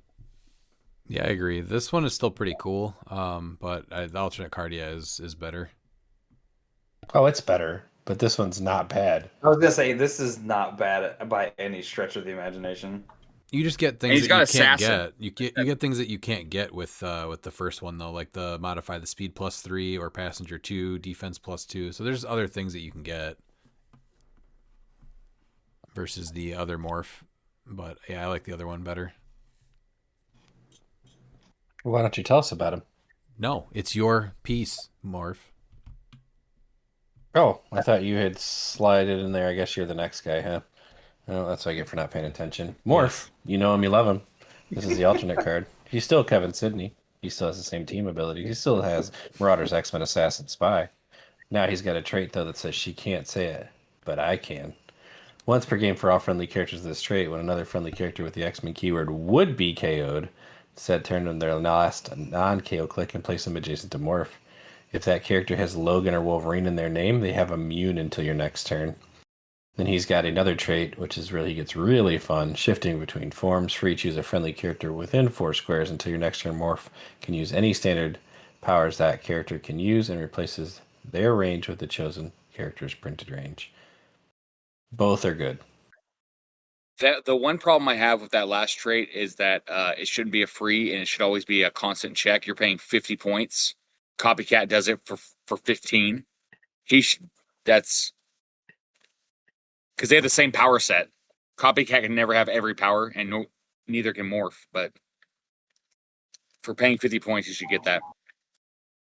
Oh, I don't disagree, but I'm okay with this being more balanced than Copycat is. So. Yeah, the Copycat is dumb. But yeah, no, this is really good. He keeps the powers. I'm not. I want everything to be 15 points and just as broken as possible. 15 to 20, yeah. It should have been 5 characters too, up to 5, because that's 25 his entire. Seems like too much. Yeah, his entire power set is that he's able to choose. Oh no, that's Mimic. Yeah, it's Mimic. Still, I'd like to have him be able to choose multiple figures. Which is like Morph, but different. Yeah, not as good. But he would, because Morph has 5 letters, and there's 2 other people with 5 letters in their name, and that's why they're great. It's Norton Miles. So, welcome to the club, Morph. He picks a friendly character, though. He keeps those powers until he chooses again, even if he gets out of range of them. No, it's until your next turn. Yeah. So even if he's not within 4 squares, he keeps the powers until next turn. Yeah. Yeah. Okay. All right, we're going to 020 Storm. I am Storm, mistress of the elements. X-Men team ability, Morlock's X-Men deity keywords. She has a special speed power, Ancient Sands, Heed My Command, Force Blast, Hypersonic Speed. When Storm uses Hypersonic Speed, she has improved targeting, destroys blocking, and doesn't have range. So that range is 4 with 2 bolts. She has a 50 and 35 point line. 50 puts her on a 6 hypersonic speed with that special speed power. 11 penetrating psychic blast, 18 ESD, and 3 leadership. Or for 35 points, she gets that hypersonic speed power with a 5 speed, a 10 energy explosion, 17 super senses, and a 3 leadership. Seems pretty good on both dials. I guess the speed is a little bit playable. Player, I think you always play her at 35 and give her the glider. For what? You get bonus to your speed. Oh, I actually like her on her regular card versus her alternate card better. Well, her alternate card is when a friendly character with the X-Men keyword hits, after resolutions, Storm may knock back the hit characters. If a friendly character is named Jean Grey, opposing characters can't reduce knockback damage. And then the special speed power is now Sidestep, Passenger 2, but only to carry characters with the X-Men keyword. Yeah, I probably like this is the alternate card that you only build with. Yeah. You know, you're not going to have like certain matchups where you swap to it because you're going to be either building her as an attacker or using her to do the knockback. Yeah, I get that. I just if I'm playing her, I like her at 50, and I like her with the regular card. I dig the hypersonic blows through blocking and then does the. I like that. I think it's cool. And then Jean Grey. She's up to 10 range attack with Pensai and leadership. She's great. What else do you want a 50-point piece to do? Just instantly delete something. Oh, okay, that's new. If you do build into that alternate card though, and you play a Jean Grey, then you can always play that Jean Grey. That's the common and her team up card or alternate card that pairs with Storm. So you're getting a little bit of extra synergy there. Yeah, well, that synergy you don't need theme. You can go into the no roll team. Yes. So, yeah, which is in silver. There's something there. I think it's kind of neat, but I don't see anything special for modern. What about the Prime Sentinel? So we have Prime Sentinel. Surrender, mutants. Who's 50 and 15, but he's not an expendable goon. He has Sentinel and Brute. He has a trait, New Recruit Sentinel. So he's got a new recruit trait. So guess what? You play him 15 with Kilowog, you're bringing him to 50. For all characters with this trait, when Prime Sentinel or an adjacent friendly character with a Sentinel keyword KOs an opposing character, after resolutions, you generate a character with the Sentinel keyword of 15 points or less on its starting line adjacent to a friendly character with the Sentinel keyword. His 50-point line, which you'll only get if you play Kilowog, because I don't see you playing him at 50, is 6'10", 17-2. It's the same stats for 3 clicks, which is Sidestep, Precision, ESD, and Range Combat Expert. And then the 15-point line is 6'10", 17-2 with Force Blast, Energy Explosion, Toughness, and Range Combat Expert. This is one of the figures that Expendable Goon can generate, the Technician. Yeah. But I mean, getting Sentinel on Brute is really good. Like I said, that's where because you can actually theme him with Prime Kilowog. That's why I said that with you can get him to 50 points because he does have a new recruit trait. I don't know if that's good. I just think it'd be hilarious. Just instead of having Lantern recruits, you just have Sentinel recruits. If there's anything that ever gives us like a 4 through 6 leadership, I think Kilowog instantly becomes a thing, and I do like the combo with the Prime Sentinels. Yeah, because you just generate it. So like we have that, the Tri Sentinel coming out that's 15 points, and so when him or an adjacent friendly character with a Sentinel keyword KOs an opposing character, you just generate another Tri Sentinel over and over and over again. That seems pretty good. Yep. What about the next person? Next is Bolivar Trask, the A side. You've no idea how it feels to be left behind by the future. So he is 20 points. He's got the team player, team abilities, Scientist Sentinel. He's got a trait which is left behind by the future. When Bolivar Trask would be KO'd by an opposing effect, you may instead replace him with a O22B Bolivar Trask on click number 4, Protected Pulse Wave. And he is 3 clicks long, 0 range, so he's Stealth, Mastermind, Perplex for 20 points. That's not a bad 20 points that just replaces with something else, so... Every time I think of Bolivar Trask, I think of the Days of Future Past movie, and I really want a Peter Dinklage sculpt. So Pete, you want to help me with or is it? Yep, Bolivar Trask, beta. Prime Sentinel Protocol activated. Terminate mutants. Sentinel, robot, scientist. His name is still Bolivar Trask. He's got the Underworld TA. He has 50 points. He's 7 clicks. He starts with Running Shot, Pulse Wave, Impervious, and Enhancement. He's 4 range, 2 targets with Flight. And then if you KO the other guy, he comes out on click 4 with his Poison, Super Strength, Toughness, and Empower. Honestly, Poison, hypersonic speed. I'm sorry, hypersonic speed. My fault. Hypersonic speed, super strength, toughness, and empower. Honestly, he's not bad for 50 points. I actually played him in our pre-release, and he was not bad at all. Yeah, with the Running Shot Pulse Wave, it was a little bit hard to position him though because of the 3 speed and the 4 range Pulse Wave. So there's a couple times where it was a little harder to position, but the enhancement came out big, like with the Cyclops Pog. So I actually like this guy a lot. And if you do for 20 points, play the other one, on either Scientist or Sentinel, you can still heal him up too. It's not one of those traits where you can't heal him. Yeah. Right, and you're popping out a 4-click hypersonic piece. Yeah, with super strength and a power. Awesome. You do score the 50-point one, right? Though, yeah. Because if you KO this one, you don't get the 20 points. But then if you KO the second one, you would get 50. So a little bit of a drawback, but still a cool combo. Pretty strong. But you do essentially get 7 clicks for 50 points, and you get start with support and go into an attacker, which I think is neat. Oh, and don't forget the team player, team ability, and 20 points for Perplex and a team player, team ability right out of the gate is fine. What's next? Friend of Humanity 023. Grab a Sentinel Blaster and spread out!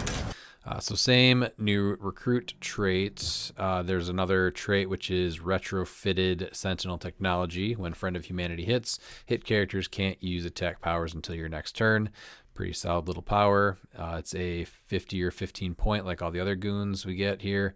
4 range, 2 bolts, 6 running shot, 11 in cap with a 17 toughness, and 2 range combat expert. At the 15-point line, it's going to be a 6 force blast, 10 in cap, 16 ESD, and 2 enhancement. So 15-point enhancement's the big thing, and that's just a trait. So she always has the ability to turn off attack powers if she hits. I guess the 10 attack isn't great, but 15-point enhancement isn't terrible. With Underworlds. Oh, she got marksman too. Wow. That's pretty good for 15 points.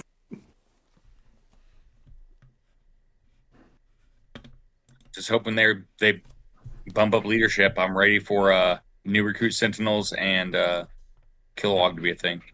Mm-hmm. I could see it. All right, let's go into the rares. Yep. So our first rare is Kurt Wagner, Nightcrawler. I do not wish to fight. With X-Men martial artist politician and the X-Men TA. He has a trait called Bamf. When Nightcrawler moves, after resolutions, you may generate a Bamf marker in a square he moved through, then remove any of his other Bamf markers from the map. And this is the most important one because there's other Nightcrawlers in the set that has this double slash. So when Nightcrawler is missed by an opposing attack, you may immediately place him in a square with a Bamf marker. So that works with the other Nightcrawlers with Bamfs. No, I'm pretty sure it's just self-referral, so you're only gonna be able to Bamf to your own markers. You sure? Yeah. Wouldn't it say the his Bamf marker? It just says A because you're only going to have one. Yeah, same thing with the plant hindering terrain markers, the grave markers. Yeah, I would think so. I'm not sure who's playing multiples at the same time, but it is something you can do. Oh, he was talking about the chase, so that's what I was saying. If you're running both the chase and this guy, because I was thinking they were self-referral, so you'd only be able to Bamf to whatever, like whoever generated what marker. I could see you playing just even 3 of these guys, and that seems good for 55 points. Yeah, and the reason why I say it because it's I was just thinking it same as the plant hindering terrain markers with the double slash. That's why. I would think so, right? But so he has a special speed power for 3 of his 6 clicks, improved movement, blocking. He doesn't destroy; he just goes through it. Characters and elevated. Hypersonic speed and stealth. It's going to be the 10, 11, 19, 3 with that power, precision strike and senses. And then he just has regular, hypersonic speed. And his last 2 clicks are ESD for 55 points. His alternate card changes them a lot.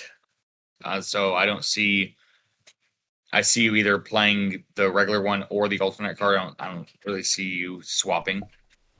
Because he has 2 traits now. When Nightcrawler places one or more friendly characters after resolutions, you may heal one of them 1 click.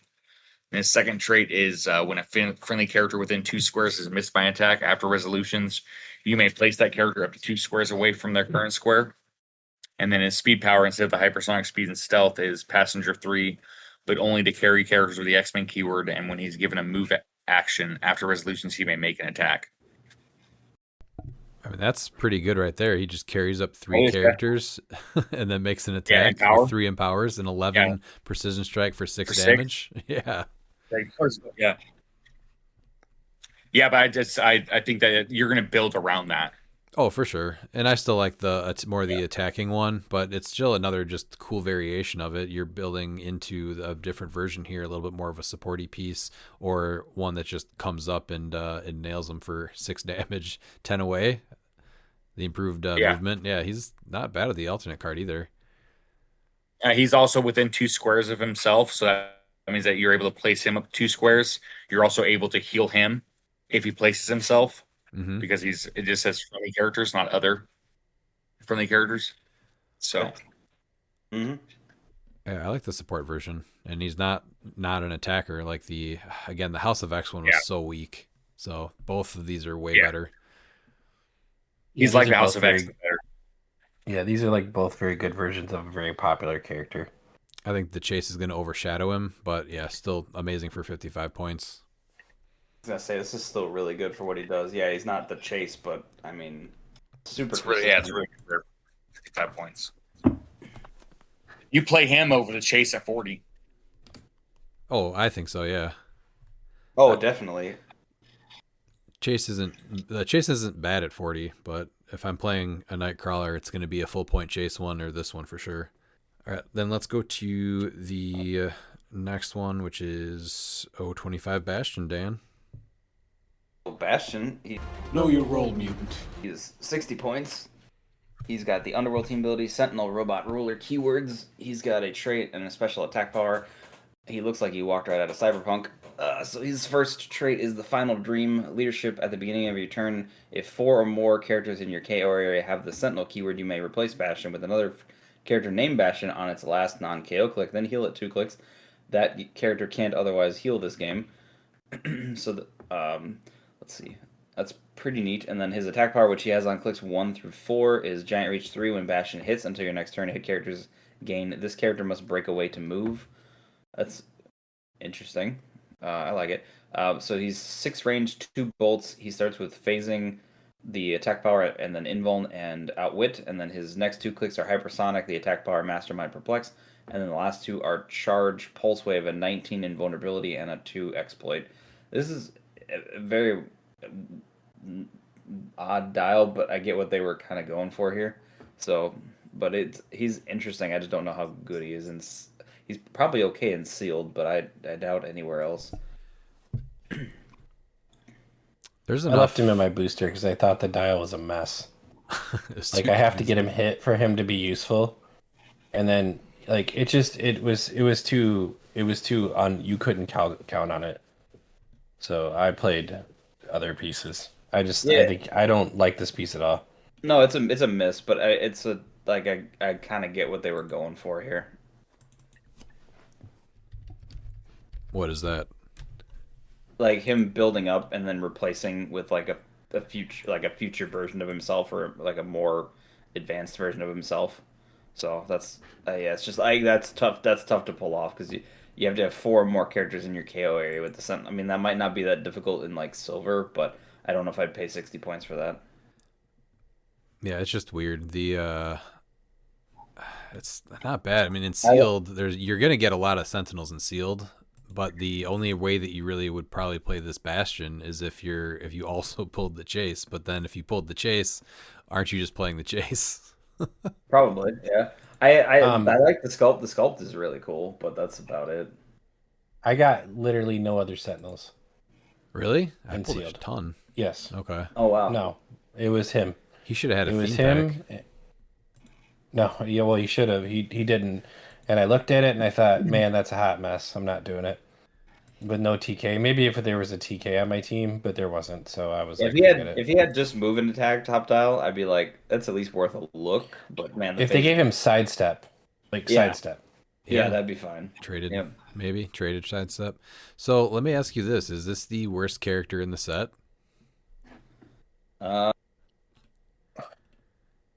It's a rare that you're leaving in the booster, and I don't fault you for that, Pete. I just couldn't make it work with the other stuff I had. Like if I had a TK, I probably would have played him because he's my rare. But it's a 60-point no moving attack with a 10 attack and starting power.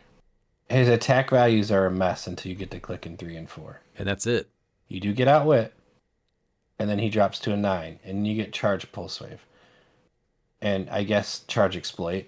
This is a giant turd. So Miles, can you polish this one up for me? Don't even try. I mean, I can polish it, but it's probably not going to be just a shiny turd. Worth anything. Yeah, I can't wait to pull 2 more of him on Monday. Oh, I hope you do. Wow, thanks. Yeah, that's what's going to happen. But back to my question, out of all the CURs that we've gone through so far, because the rest of them I think are pretty good. So can we probably say this is the worst piece in the set? Or the CURs at least? Yes. Yeah, I was going to say Captain America, but I was like, No way. Still probably like stat-wise. Oh, that Captain America is way better than this giant pile of trash. Yeah, he just doesn't fit is what I'm going for. You can't have a set without Captain America if it's Marvel. Even an X-Men set. Oh, okay. Yeah, you're lucky they didn't shoehorn in Spider-Man and something else. So, all right, Pete, let's go to a good character or a good piece. He's certainly better than Bastion. Sunspot. I'm Roberto da Costa, heir to the da Costa fortune. He is a X-Men team ability, Brotherhood of Mutants, New Mutants, X-Men celebrity. He's Robert da Costa. He's 026. He's got a trait. He's accepting his powers. Free once per game. Turn Sunspot to click 5. He's 2 distinct dials. So on his first 3 clicks for 40 points, you get flight, 6 speed, special speed power, 9 nothing on the attack, 17 mastermind, and then 2 special damage power. So his speed power is passenger 2 sidestep because he's got a private jet, baby. And then he's got the DaCosta Fortune. Perplex, when Sunspot uses it, he has a minimum range of 8. And when you get tired of that, you just flip him over to his attack dial, which is actually pretty good because you still get 4 clicks excuse me, 5 clicks for 40 points. He starts running shot Pensai, 11, 18 toughness, and 3 shape change, and then he goes to charge pulse wave again, but he does get charge close combat expert. So this is a good 40 points in my mind. Yeah. Tons of utility. Yeah. He's a nice little support piece that has sidestep flight and can carry people to passengers. You get perplex, and then when it's time, you go to Pensai, which is not very common right now, in at least the last how many sets? Mm-hmm. Yeah, this is a great 40 points.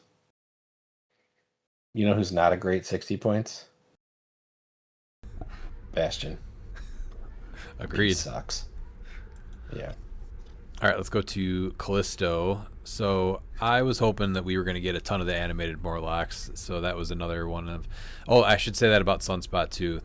I was hoping that we were going to get a non-powered up version of him as well. I know that's what they're going for with the first 3 clicks on this dial, but I was hoping for like a common version of that without his powers, because he was in the show. He's obviously in his main form for most of it.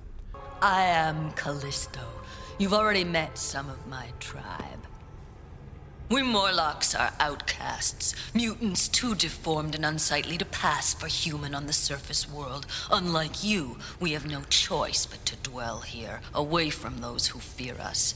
Morlocks, politician, ruler, spy, warrior, underworld team ability, leader of the Morlocks, leadership, stealth. When Callisto uses leadership and succeeds, after resolutions generate a Morlock bystander.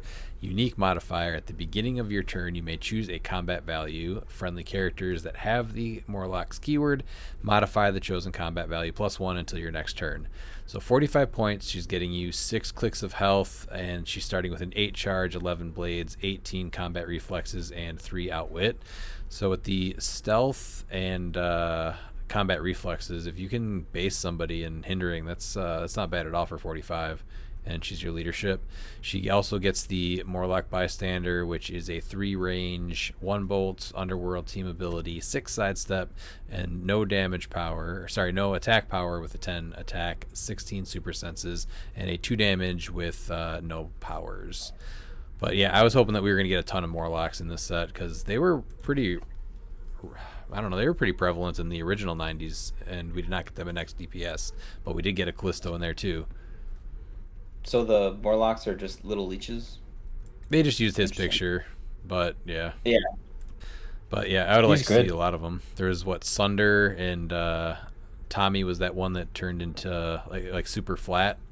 You had the one that tricked Wolverine into thinking he was covered in scorpions. I forget what Annabelle? Yes. Is that her name? Lady. Yeah. I think it is, yeah. I think it is. But yeah, and then there's the one that has the eye patch with the crazy guile hair that shot a laser beam. Yeah. There's, man, I want a ton of Morlocks, so I think that was the only other thing that I missed a little bit. But she's a neat piece. Appropriately. Oh, she's good. You got to play her. Yeah, she's 45 points. She's leadership. You get leadership on ruler, spy, and warrior. She makes bystanders. The bystanders are reasonable, and you can affect a combat value at any point between them and the bystanders. And actually the storm from the set too. So she's great, honestly. Really happy with her. I'm trying to think how many we have. Morlock in the set is going to be Leech, Storm, and Callisto. Is that it? Yeah, and then the Super Rare Storm. Ah, that's right, Super Rare Storm too. Oh, Maggot's a current member? I did not realize that. What's that? Maggot is a current member. I'm looking at current members. They have a Knoll. Yeah. Sack. Who's the clay guy or the mud guy that was throwing that? We need him too. Tar Baby, was that his name? Yes, it was Tar Baby. Yeah. See, I like them. The Evil One mask, and then you had that's where Caliban came from. Yep. And then Caliban ended up becoming the Morlocks are a big part of early X-Men lore, or 80s X-Men lore. Yeah, I'm trying to think. And Tommy was the flat one, right? That goes against the wall. Yeah. I'm trying to think if he had a different name. So we need an iconic set of this right here. We just Yeah, need I a want full sass. Morlock set. Morlocks, a full Just all Morlock Morlocks. set. Here's this stupid guy with just a lobster claw. Yes. Clay McClawhand. Sack. He needs Sack. He's just a gelatinous dude. What does Sack do? He's Sack is a being composed entirely of a gelatinous body that covers a skeleton. He's able to shift his fluid form to cover and control his host while going about his business virtually undetected. So hear me out here because I'm going to continue with my bad idea. So you could easily do a Morlock set, and you could have sub themes of Gene Nation. You could have sub themes of the Marauders. Ooh. And you could go all the way through that whole storyline, where the Marauders went down and did the Mutant Massacre. We get Sweet Storm with a mohawk. So we get another Sinister then too, I'm assuming. Well, and then there was a ton of people that got eventually written into that storyline. Like Gambit was part of the Marauders at that time. Yep. Like there was a lot of stuff that happened. Sign so me you up. could do it easily. Last thing to add, I also want a Marrow from the when Maggot came out, the green and blue costume one. Yeah, Gene Nation. Marrow. Yes. Yep. That's where she started. Need her too. All right, we can move on. Oh, actually, that was the last. Next, we. Oh no, sorry, never mind. Go ahead. Let's start back up. You thought it was the last rare? I was on only Morlocks, and so she went right into Storm. So never mind. Go ahead. No. Just Morlocks. Yep, the set's that small. Next, we have Phoenix. I am Phoenix! Who is unique. I think, was this like our first unique figure? I think it is. Of the set. It's a shame. Wow. Took us to get this far for our first figure. We didn't cover him, but technically the Wolverine, the B side is a unique. Yeah, the Chase. Yes. Yeah. She has Phoenix Force, X-Men, and Cosmic with power, Cosmic Energy and X-Men TAs.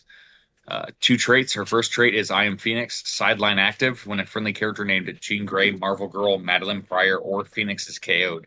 After resolutions, you may roll a d6. 1 through 4, heal a friendly character with the X-Men keyword 1 click. 5, 6, generate Phoenix from your sideline on click 1 in the square that character last occupied. Now, since sideline active is active while on the main force, you can roll that. You just can't generate her from your sideline, obviously. But if you still roll 1 through 4, you're still able to heal friendly characters when she's on the map. And I think you just add her, right? Oh, sorry, I forgot about other stuff. Go ahead. Oh, yeah, sideline. Her second trait is once per game. When she hits after resolutions, you may give a hit character a burned away token. If you do this game, that character can't use the effective equipment or positively modify their combat values. She's only 4 clicks long for 60 points with 6 range. 10, 12, 19, 3 with a running shot, pulse wave, invincible, and prob. And then she gets sidestep on her last click and a stop click that's stop regeneration. So if you're playing any of those pieces, you're just adding her, right? Well, there's no reason not to. Yeah. Because I don't see why you just don't main force her, right? Because she's terrible on the main force. What? For 60 points? A 10, 12, 19, 3 pulse wave that says, hey, I've hit you with pulse wave, and now you can't use your equipment, can't positively modify your values for the rest of the game? I don't think she's better coming off the sideline. Potentially. But you need more than one Jean Grey. That's where the problem lies. Because you have to roll 5, 6. And it's only when those characters die. You get Madeline Pryor. She's on my sideline for my Marauders team. I don't see how you don't main force her. But okay. She's an auto problem for Collector. Yeah. Like, honestly, she is. Because you're not unequipping it. You're just saying you can't use them. Yep. And you can't mod your values. Like, that's huge. Especially after pulse waving something. Yeah, you're going to get one turn to try to pull that off, or she's going to get collected because you automatically have to put a collection token on her and go right after her the first turn you can. If not, she's wrecking your game. I think she's just an easy 2-tap. 60 points is just too much. You have to Well, hit her. just knock You have to hit her a lot for the 2-tap with Invincible.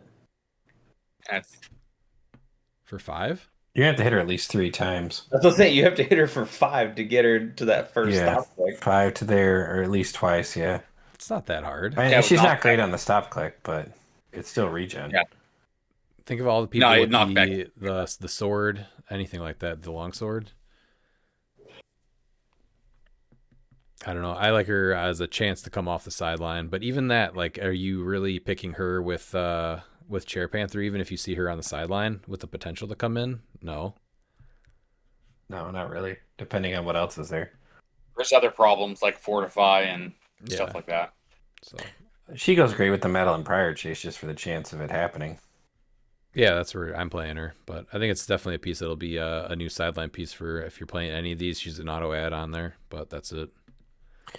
I don't disagree with Dan. I think you can play her main force. Is she the best thing for the points? No, but she still gives you prob, pulse wave, and above average range. I still think that for what she does, I think that's worth it for 60 points. I don't see how this is bad, but all right.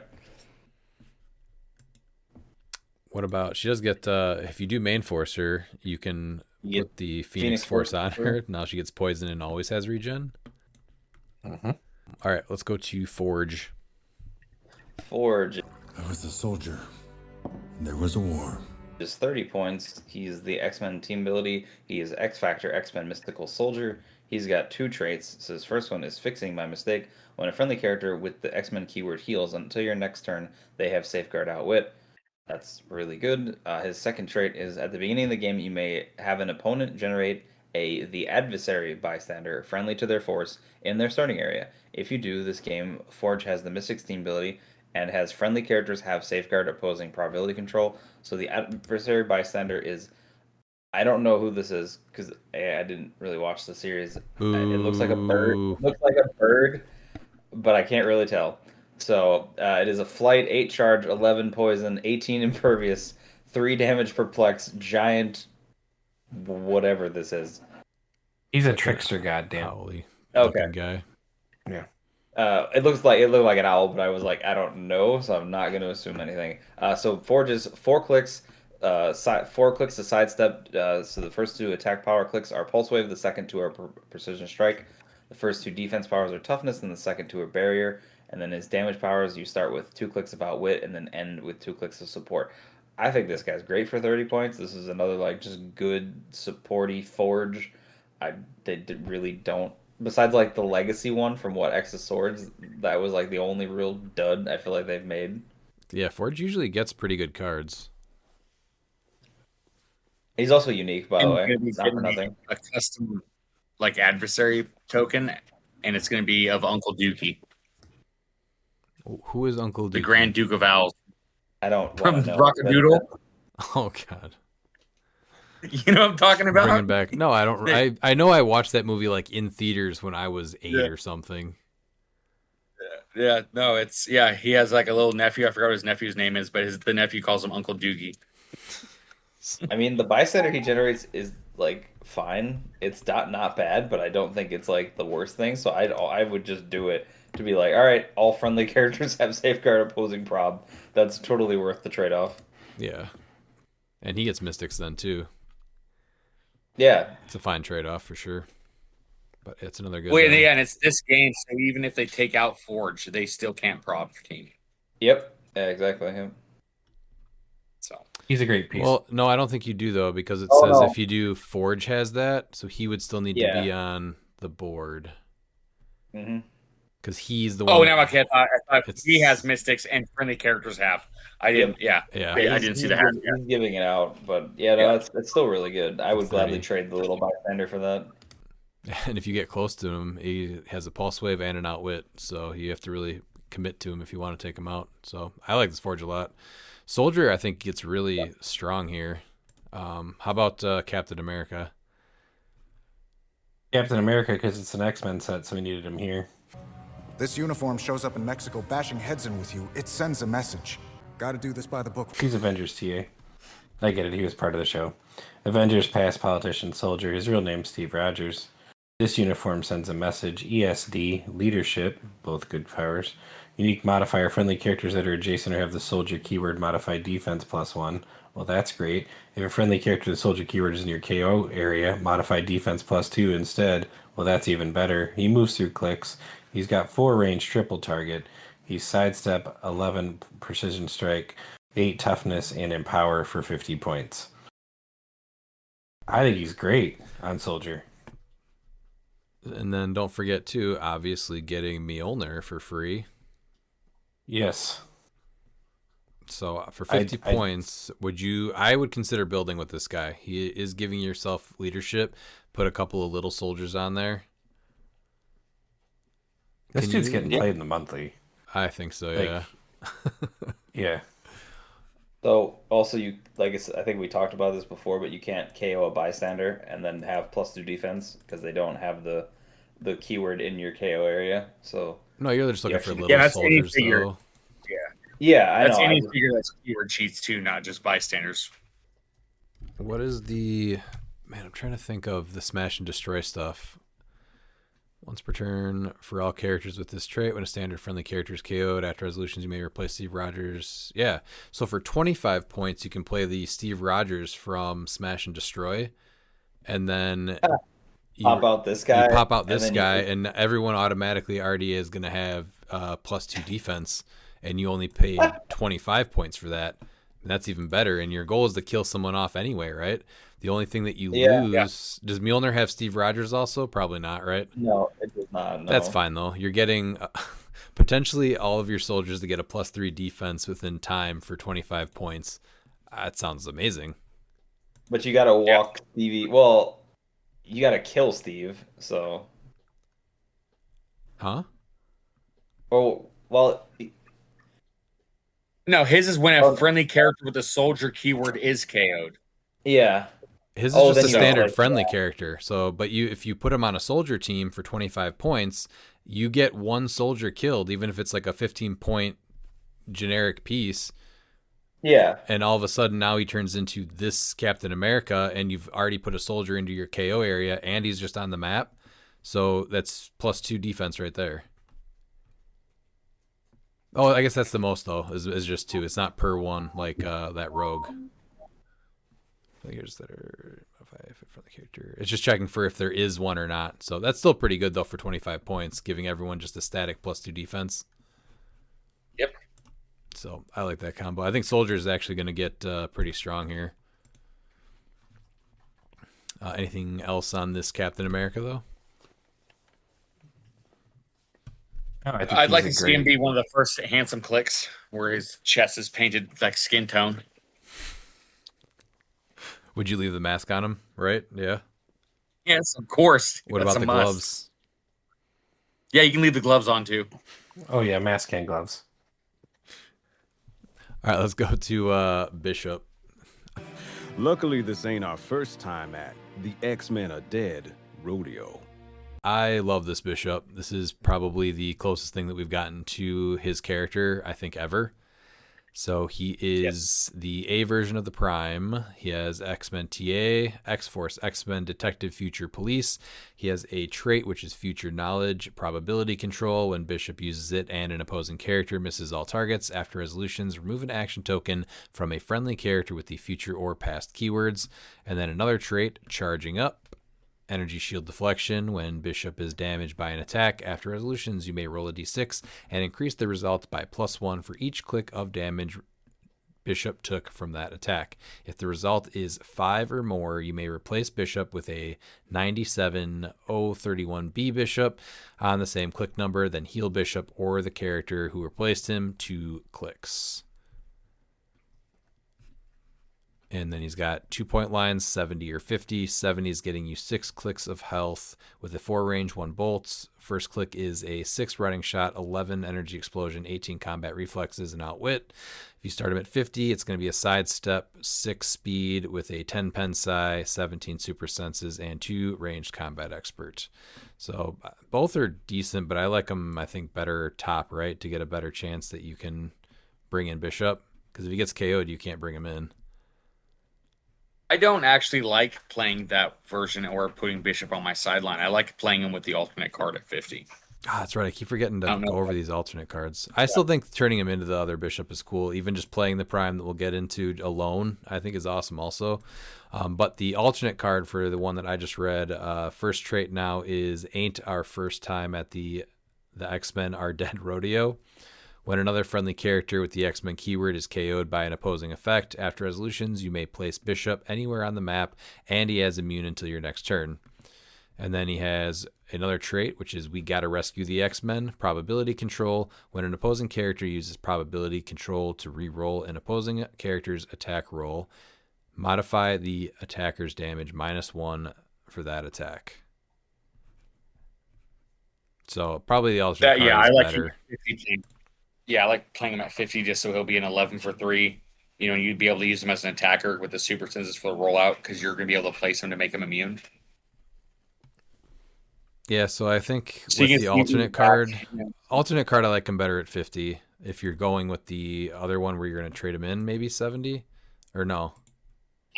I don't know because it's the prime 70. I don't know where if I would ever if I want to play the prime on the sideline, I might as well play him at main force for 70. The prime? Yeah, that's a good point.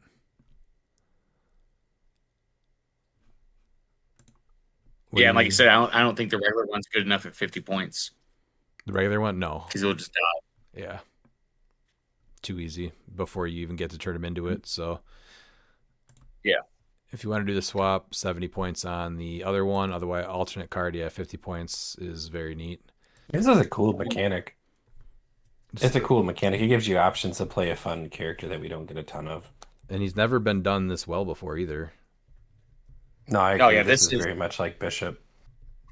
I'm not a huge X-Men fan, but I love Bishop, and that's one thing that I've always just not liked is that we've never been able to like really get an accurate Bishop, and like I think the regular one's okay, and he does a decent version, but like the Prime, just it's so good to finally have a Bishop that plays like Bishop should.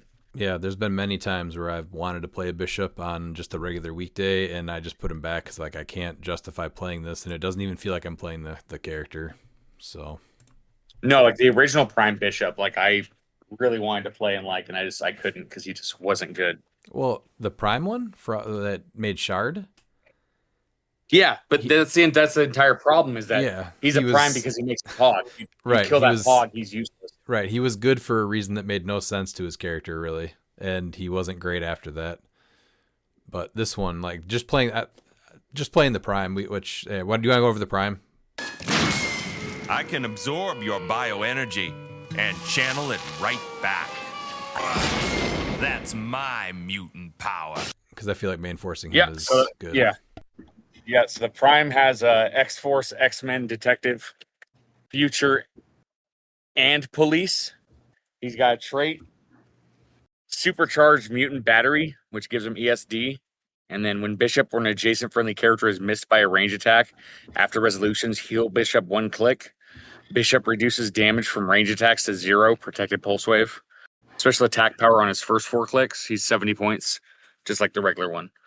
And then a special damage power on clicks 1 and 2. He's 7 clicks long. 6 range, 1 target, 8, 12, 18, 4 with a running shot. And then his special attack power is Energy Explosion, Psy Blast, Knockback, but only 4 range attacks. Willpower, and then his damage power is Outwit and Prob. And then he has mid-dial, like some toughness and RCE, and then he ends on 3 clicks of Psychic Blast, Phasing, Toughness, and Prob. I think he's going to get overshadowed also by some of the other primes like Cable and Rogue that we'll get to next episode. But this is awesome. This Bishop. I mean, this is probably my favorite version of Bishop. Yeah, the range is obsolete, so that's what makes it hard. I mean, yes and no. I feel like range is still worthwhile, and him just being able to just be like, I really don't care about it is awesome. Precision still deals 1 damage, so for what it's worth. Yeah, but it's still nice that he otherwise just doesn't care about range attacks, even pulse wave. No, I will play him for sure. I actually like him. I'm gonna keep playing in silver, but detective. Like I think that like he's a prime worth playing a detective because before this, I want to say there was just either cheating in a prime or the Green Lantern Batman. I was gonna say Green Lantern Batman. Yeah. Well, now you also have Juggerduck, which is kind of hilarious. I didn't realize he was a detective, but he's a detective somehow. I want him to be good, and it's just no. I will not put him on the map. He doesn't play like a prime. He's not good. So what were you gonna say? Nope, you're fine. I'm not gonna cut you off.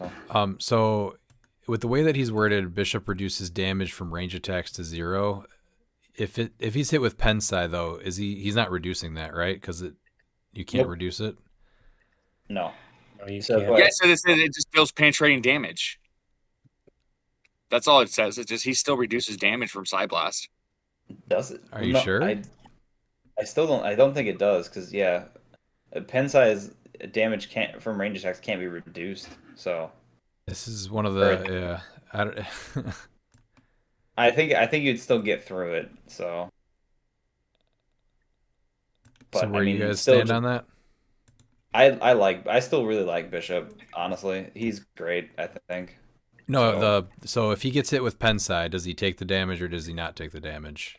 He should, yeah, because it doesn't say he can reduce penetrating damage. So he says, yeah, character's range attacks is penetrating damage. Okay, so I think people think that he's like God tier right away, and obviously that's not true. So Precision Strike. You play him with Animal Man and give him Invincible.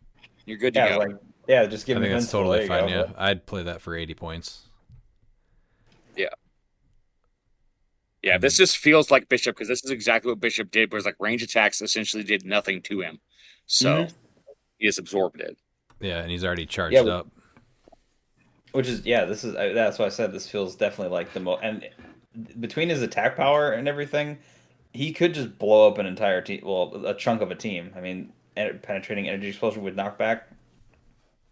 Does Animal Man have Precision Strike? No.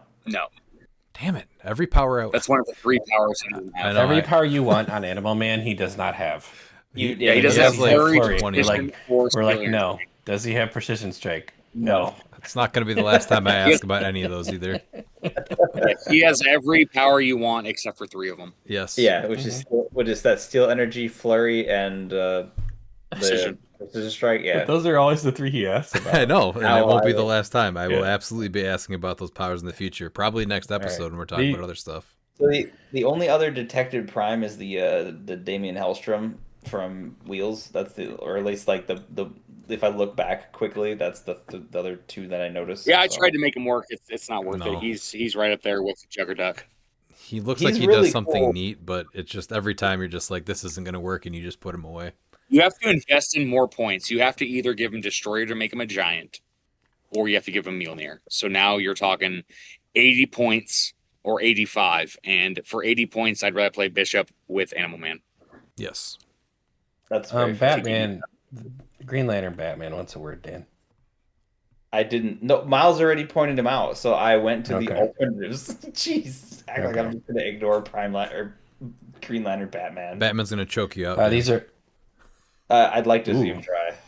I'm pretty sure Batman's gonna choke you out. He was the only prime I mentioned because he was the only prime that you would play on Detective. Yeah, the Juggerduck and Damian Hellstrom. No. So my reply was, now you have Damian Hellstrom and Juggerduck. And it makes me sad that I'm saying no to Juggerduck because as soon as I saw that, I'm like, I'm going to play that figure. And then I saw the figure and I'm like, this is the most disappointed I've ever been in a figure. That is I think it's mainly just because he doesn't do a lot, right? Like that's his biggest shtick is his best dial is what, the 50.1, honestly? Because you have it's not prime. I know. It's not prime. That's the problem. Even with the Crimson, he's good. His dial is good and everything, but he takes up your prime slot, and he's just not good enough for that. So, in summary, we all like Bishop. Yes. How do we feel about Executioner? Well, Dan's gonna read his card I love for Executioner us. song. So, Executioner, humanity answers to no one. 65 points. He's Underworld team ability. He's 6 clicks long. He's got Sentinel, Armor, Assassin. Assassins. Marksman and Soldier also gets the trick arrows. So he's got a special attack power and a special damage power. The special damage power appears first. That's on clicks 1 through 3, and then the attack power is on clicks 4 through 6. So he starts with a. He also shoots out of adjacency. So he's got 5 range, 1 bolt. The first click is a sidestep, 12 attack, precision strike, 18 invuln, and 3 damage. With the damage power, which is humanity answers to no one. Close combat expert leadership. When executioner uses leadership and succeeds, after resolutions generate a friendly character with the expendable goon trait on their 15-point starting line. So that's cool. So he just spits out goons. He has that for 3 clicks. He shifts from sidestep to flurry for the next 2 clicks. And then his back dial is the defense is all ESD. And then the last 3 clicks are running shot, the attack power, which the attack power is absorb this. When executioner hits a single character with a range attack, that character can't use powers until your next turn. And then the last 3 clicks of the damage power are prob. He's interesting. It's interesting to have him start with like more close combat and then shift to range. But shooting from adjacency, I don't hate that nearly as much. So even if he gets based, if you hit him, suddenly he's shooting you and you now just can't use powers. Well, making expendable goons, any expendable goon is great too. Does he team with Nort? Not Nort. Of course he teams with Nort. Yes. Yes, he does. Yes. I meant Yes, he does. Kilowog. Does Kilowog have soldier? He believe Prime? I think one does one of them do? Let's see. No, they don't. The one from the starter does, or the 400. 400. has Okay. soldier. Yeah. So I want to like this guy so much because he feels like he does so many things and strong things with the being able to bring in the expendable goons, any single one that you want for the job. And then if he goes to clicks 4 through 6, he just says you don't get powers. But I don't know what it is. It just doesn't seem like enough, right? Even You're just assuming he's getting hit and blown through. Well, what about and you're not going to get any of that. Phrasing. What about playing Soul Siphon where you're just trying to like damage him a little bit?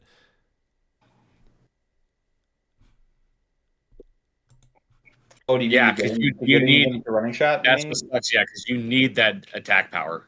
That attack power is a talent. He's good in pulp. He's great in sealed, and if you really want to build him out, you can. But he's kind of a weird setup. Yeah, it's just such a weird dial, but he does so many cool things. You almost always want to start as a range attacker, then go to close attacker, right? If you're going to do that switch dial type thing. I totally agree with that. But then I guess he's probably just too strong. But then he also becomes a target that people just have to deal with. He's got no reducers. You just run up to him and hit him. If he was, let's say we reversed his dial and he started with the 4 through 6 and ended on 1 through 3, would you play him then? Yeah. He wouldn't have the leadership, but I don't know. That's fine. The 12 attack precision strike is amazing. If you just swap his attacks, clicks 4 through 6 and 1, 2, and 3. I mean, we've seen these. I mean, we've seen other sets with ridiculous rares. Like it's going to make him into. He has a 5 range and sidestep.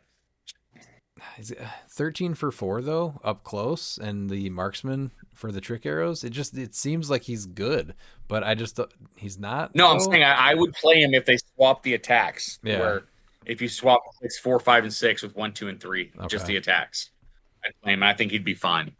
I don't. Yeah, he needed that to be on top click to make him. Did we ever get good? Even if it's just 11. I guess I'm not as against it because he has a shoot out of adjacency. So like, if you get hit, you're gonna get hit to that. You're just suddenly like, all right, I'm gonna shoot you right here, and you don't have powers. I just don't know if he's ever going to be able to pull that off. I mean, probably not in like modern, but I'm speaking like generally. Is this a piece you try to like sneak onto X-Men to then do the extra life token or is that just he doesn't have X-Men? I don't think you want to give him X-Men. Oh, okay, that was all right. Whatever. That was the thought. It was like, oh, well, then you can stretch out his life a little bit longer there, but. I get what you're saying, Redman, because I keep looking at him and I think anything that it generates expendable goons from leadership has got to be good. Like, it just has to be good, right? Like, there's no way this is bad. Right. He just generates them out. He has a potential to just say you don't have powers when you get hit. He gets prob later on with that same power. And then he starts with a little bit above average range, a 12 precision strike, which is one of my favorite things to see, and close combat expert. If he does get base, he's a 13 for 4. Yeah, he's a. I think he's. All right, here. What is he worth? I think it's just his risk for reward is really what we're having a hard time deciding, right? Yeah, I think you're right. Yeah, it's always that your risk, your investment cost of like what you're getting out of him. Yeah, I get that. So what do you think about He him does as a a ton pilot at for 65. Spirit of Vengeance Red Hulk? Now he just gets spit out onto CliX. Oh, because he's soldier, right? Yeah. I mean, that would be hilarious. All right. Well, it is after resolution, so hopefully hopefully Vengeance lives long enough for him to spit out. Well, But you'd be able to do it offensively. You can do it with the one shots and stuff. you can still do that, yeah. But now I don't know. I think that there's something here. I like this piece. I might be a little blinded too by the fact this is the first time we're getting the character. I remember having this figure when I was younger, and I thought he was just looked cool. Oh, the Executioner's song was such an amazing arc too. So there's stuff to like there. It just is weird. And like Pete said, what did you say? It was like more risk reward. Is it worth it? Right. I think he just. There's a lot of other pieces he reminds me of. Like there was a dead shot and stuff where you're just like, this has to be better than what it is. And it just kind of never played out that way. Right. Yep, It never played I out that agree. way for me. I Yeah. got So cold on him I mean, I'll quick. play him once and then I'll be like, well, that was fun. So Well, that was fun. now if I have a game where I throw out, or a day where I throw out like expendable goons left and right, like yeah, then he's gonna go into that rotation of this dude way overperformed. So that's the key to me is how many goons are you getting out? Yeah. So Just also the variety of goons, because we still have all of the ones from Spider-Verse too. So like there's just a ton of things he can pop out. Yeah, there's plenty of options. yeah, this Alright. dude just spitting out those inner demons is huge. That's Alright. exactly what I was like, man. Yeah, they're good. Bring us home, Pete. Wolverine This one's for you, Marv. 033. He's X-Men. He's Alpha Flight. Make it great, Whiz Kids. Weapon X, X-Men, Animal, Brute, Soldier. His real name's Logan. This one's for you, Morph! Exclamation point. Rated super senses. When Wolverine rolls a single D6, oh, he's a Dan piece. If a friendly character that shares a keyword with them is in your KO area, increase the result of that roll by +1. And then he's got a fancy trip to the junkyard. Bub. There's no bub, but I had to add it. Charge Flurry. When Wolverine uses Flurry, he may instead make 3 attacks as long as one of them targets a character with Colossal or Brotherhood of Mutants, Robot, or Sentinel keyword. He's 75 or 40. For 75, you get 7 clicks. He's an 8 speed, 12 blades, 18 combat reflexes, 3 battle fury, and for 40 points, you get charge, 8 speed. You get 12 attack blades, claws, fangs. You get 17 combat reflexes and 3 battle fury. You want me to do the alternate card now, or you want me to do it in a minute? We can talk about this one first, 'cause I think I like this one better. I think he does have brute. So you This get one the at plus 75 longsword. always. Yeah, for sure. You never play him at 40. I think the alternate card, there's a world where you play him at 40, but even then, I'm not sure if you ever play this figure at low. No. I like the brown suit. Yeah, I'm we a don't get it fan. that much. Yeah. He did not perform well. We got to play him at one of the doubles events that we did a while back, and he didn't perform as well. Even on his 4 through 6 super senses, Ollie was rolling I think like 1 through 3s the whole time, and I think he like crit missed, and he needed like 5s and was rolling No, on that. that's not true. What? In our game, he was rolling hot for those super senses for quite some time. The super I don't senses? even think we killed him. Yeah, it was the poison that I was able to finally get rid of him with the columns. The other two, I think that was the only time where he actually did well. The other games, especially the last one, he did not do well, and it was just like in the middle. He still messed a lot of attacks up. Yeah, Spider-Ham punched him out of continuity, which was kind of funny. But yeah, he didn't quite do it. I thought was going to happen with him. But him with the log sword, he's a 13 for 4 with that blades charge flurry, and then on the off chance there's a colossal Brotherhood of Mutants robot sentinel. Yeah. Make a 3rd attack. Not bad. Nice guy. I like him. Yeah, I think he's a good attacker. I don't even hate him at 40 points, Miles, honestly. No, it's bad at 40. Stop it. Really? Yeah, I think depending on your build. I know you like Charge Flurry. Don't get me wrong. I like Charge Flurry, but he's still a reasonable attacker at 40. What happens if you shoot him for 3 damage and knockback? Well, he's going to die. You can say that but he's about a also lot of 40 characters. points. For Yeah. 40 points? Yeah.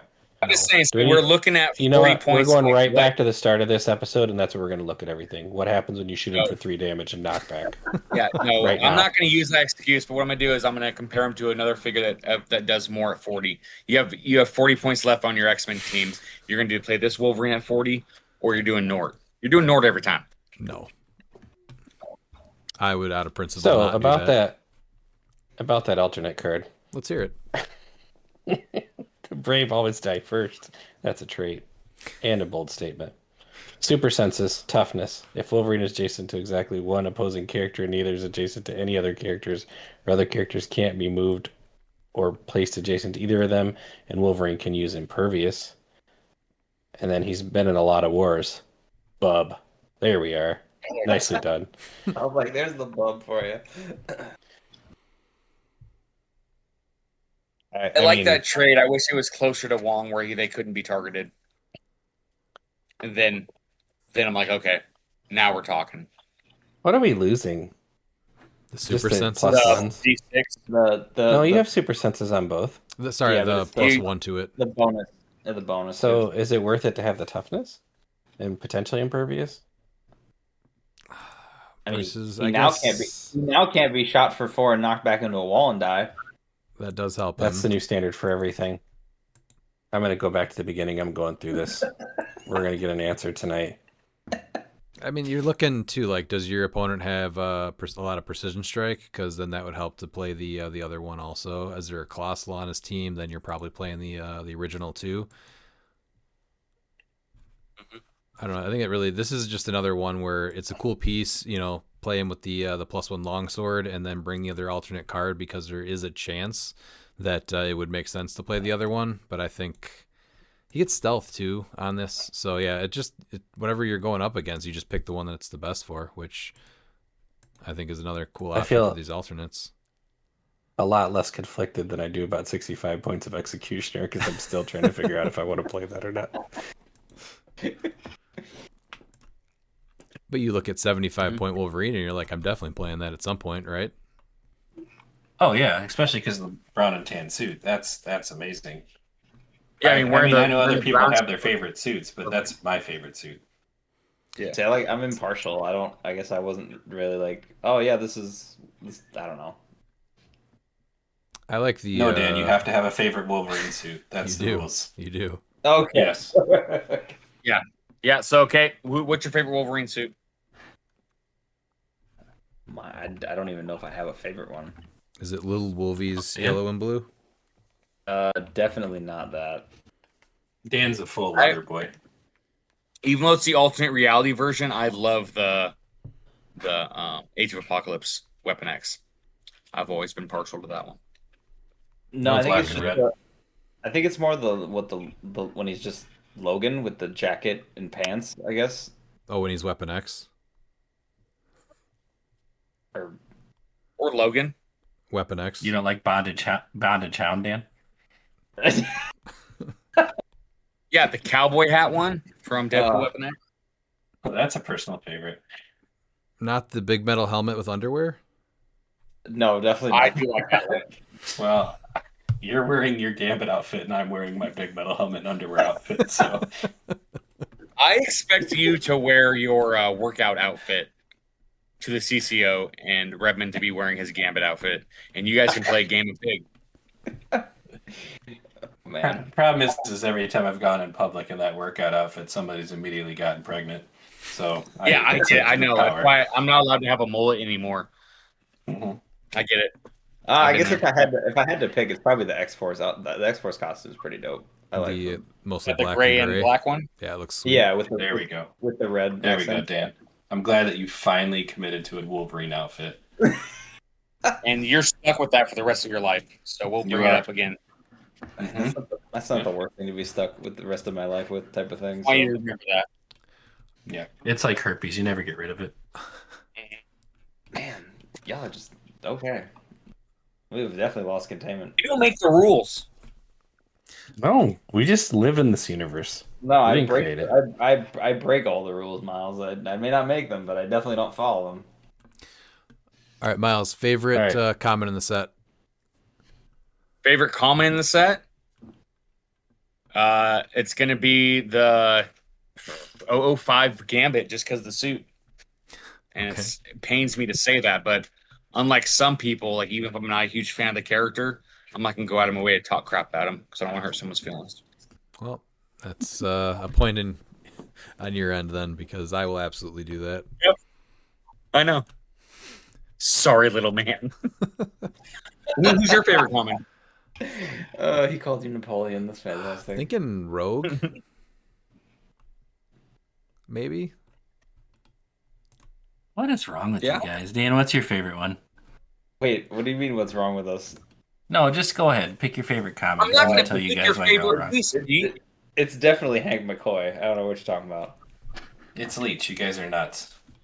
That piece I is can't. I didn't stupid. want to pick your piece, so I was being nice. So I picked the one after it with a beautiful bow tie.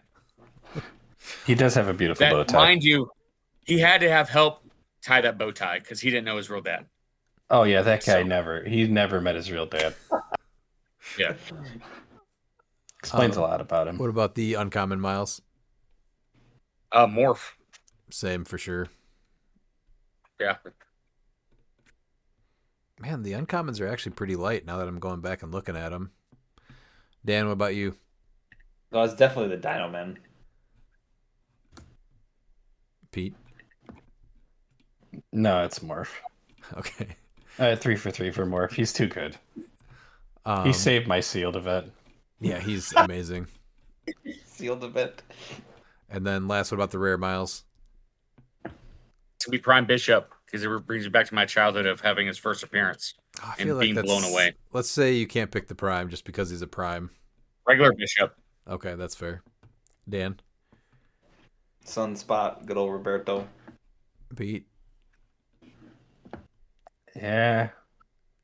Kind of agree with Dan on this one. I like that Sunspot a lot. I gotta go with the Nightcrawler. It's just really He's well good too. done. That was my second choice. I keep going back and looking at Executioner also, but the Wolverine is good. Like the rares are all really good except for Bastion. All right. Yeah, but Bastion's really, really bad. Like so, it made up for all the other good rares. And when I get 2 of them in my boosters on Monday, I might just leave because I'll be like, I can't do this. Do you think it's possible to get 2 Bastions? No. Oh, 100% possible. Yeah. Is it probable? No. Is it possible? Yes. Are you asking me for what are my chances to pull a giant pile of trash and sealed? Yes. And then double down on a giant pile of trash? I will get the same booster. I've had that happen, actually. Well, I guess I'm trying I'm playing positivity your way too here, Pete, but no. I'm guessing I'm playing Friends of Humanity at full because that's what I got. All right. Anything else you guys want to add about the CURs? Other than Bastion, it's good. Bastion can fuck off. The CURs are really good. Best CUR sets in Modern currently? No. Let's settle down. That's definitely not quite there, but we'll see. It'll grow on you. Yeah. All right. That'll wrap up the CURs then. We'll drop the Super Rares and Beyond episode next. And then after that, we are going to hit episode 100. So remember.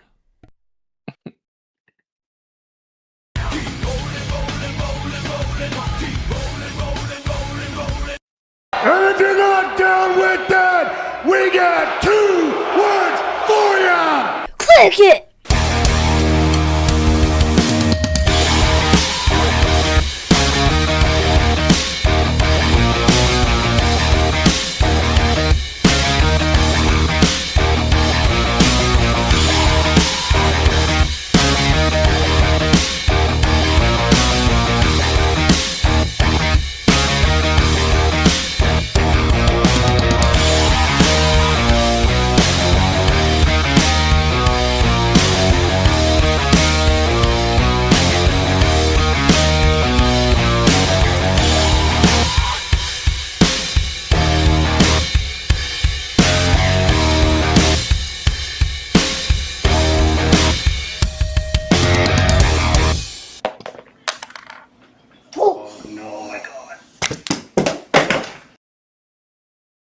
We do have a special guest. He wasn't able to join us when we recorded the CUR set review, but as a huge Captain America fan, he did want to jump on and let us know his thoughts on Captain America getting the opportunity to pop in on X-Men 97. Hello, it's Calder. Well, thanks for joining me, Calder. Now, what did you think about getting the most lore-accurate version of Captain America on such an instant classic show like X-Men 97? It was awesome. For sure. Now, Captain America got the opportunity to share the screen with Rogue, and she really put him in his place and really showed how much of a coward he is. What were you thinking as that scene unfolded? That's sick. Like, that's Captain America. Yeah, I totally agree. How did watching Captain America just be super submissive to Rogue make you feel? I'm still just blown away. Right. Now, watching this scene and realizing this is the best version of Captain America in any media ever, is there anything you did immediately after the scene ended? That day, I called everybody. I called my mom, called my family, my dad. Oh, that's really cool. And then to top it off, right, she threw his stupid little frisbee into orbit at the end. How cool was that? What were you thinking to yourself when she did that? It was awesome. I'm like, that rules. So now, I'm a big Gambit fan, and even though you're a huge Captain America fan, would you agree Gambit is way better than Captain America, and if they went one-on-one, Gambit would win? And it really wouldn't even be close. Like, just Gambit stands over his body, it's over in like 40 seconds, you know? Yeah. Great, I'm glad we can agree on that.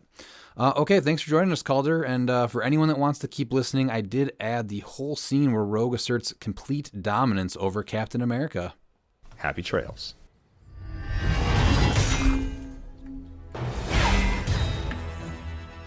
Stand down, Rogue.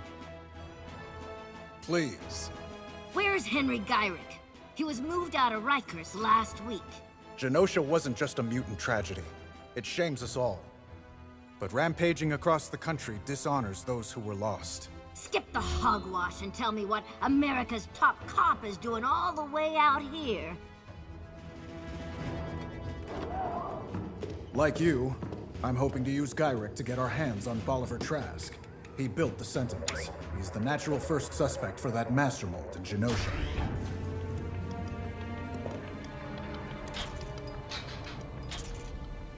Last week, Gyrick was transferred out of U.S. custody by some covert division in the UN. Black Book. So secret. They love telling you about it, huh? No. These sorts don't talk. Ever. Looks like they skipped town before you got here. Almost like they knew someone was on the hunt for Gyrick. OZT. So, who's Gyrick to these folks? Exactly what I planned to ask him. I was able to hack the servers here. Gyrick was transferred to a facility in Mexico City. Once I get the thumbs up, I'll lead my team to Mexico to apprehend Gyrick. I reckon we nab Gyrick now before our mystery boys move him again. This uniform shows up in Mexico bashing heads in with you. It sends a message. Damn right that you stand with mutants. Unless you don't now. Gotta do this by the book, Rogue. Right now, my hands are tied. Well, if your hands are tied, you won't be needing this.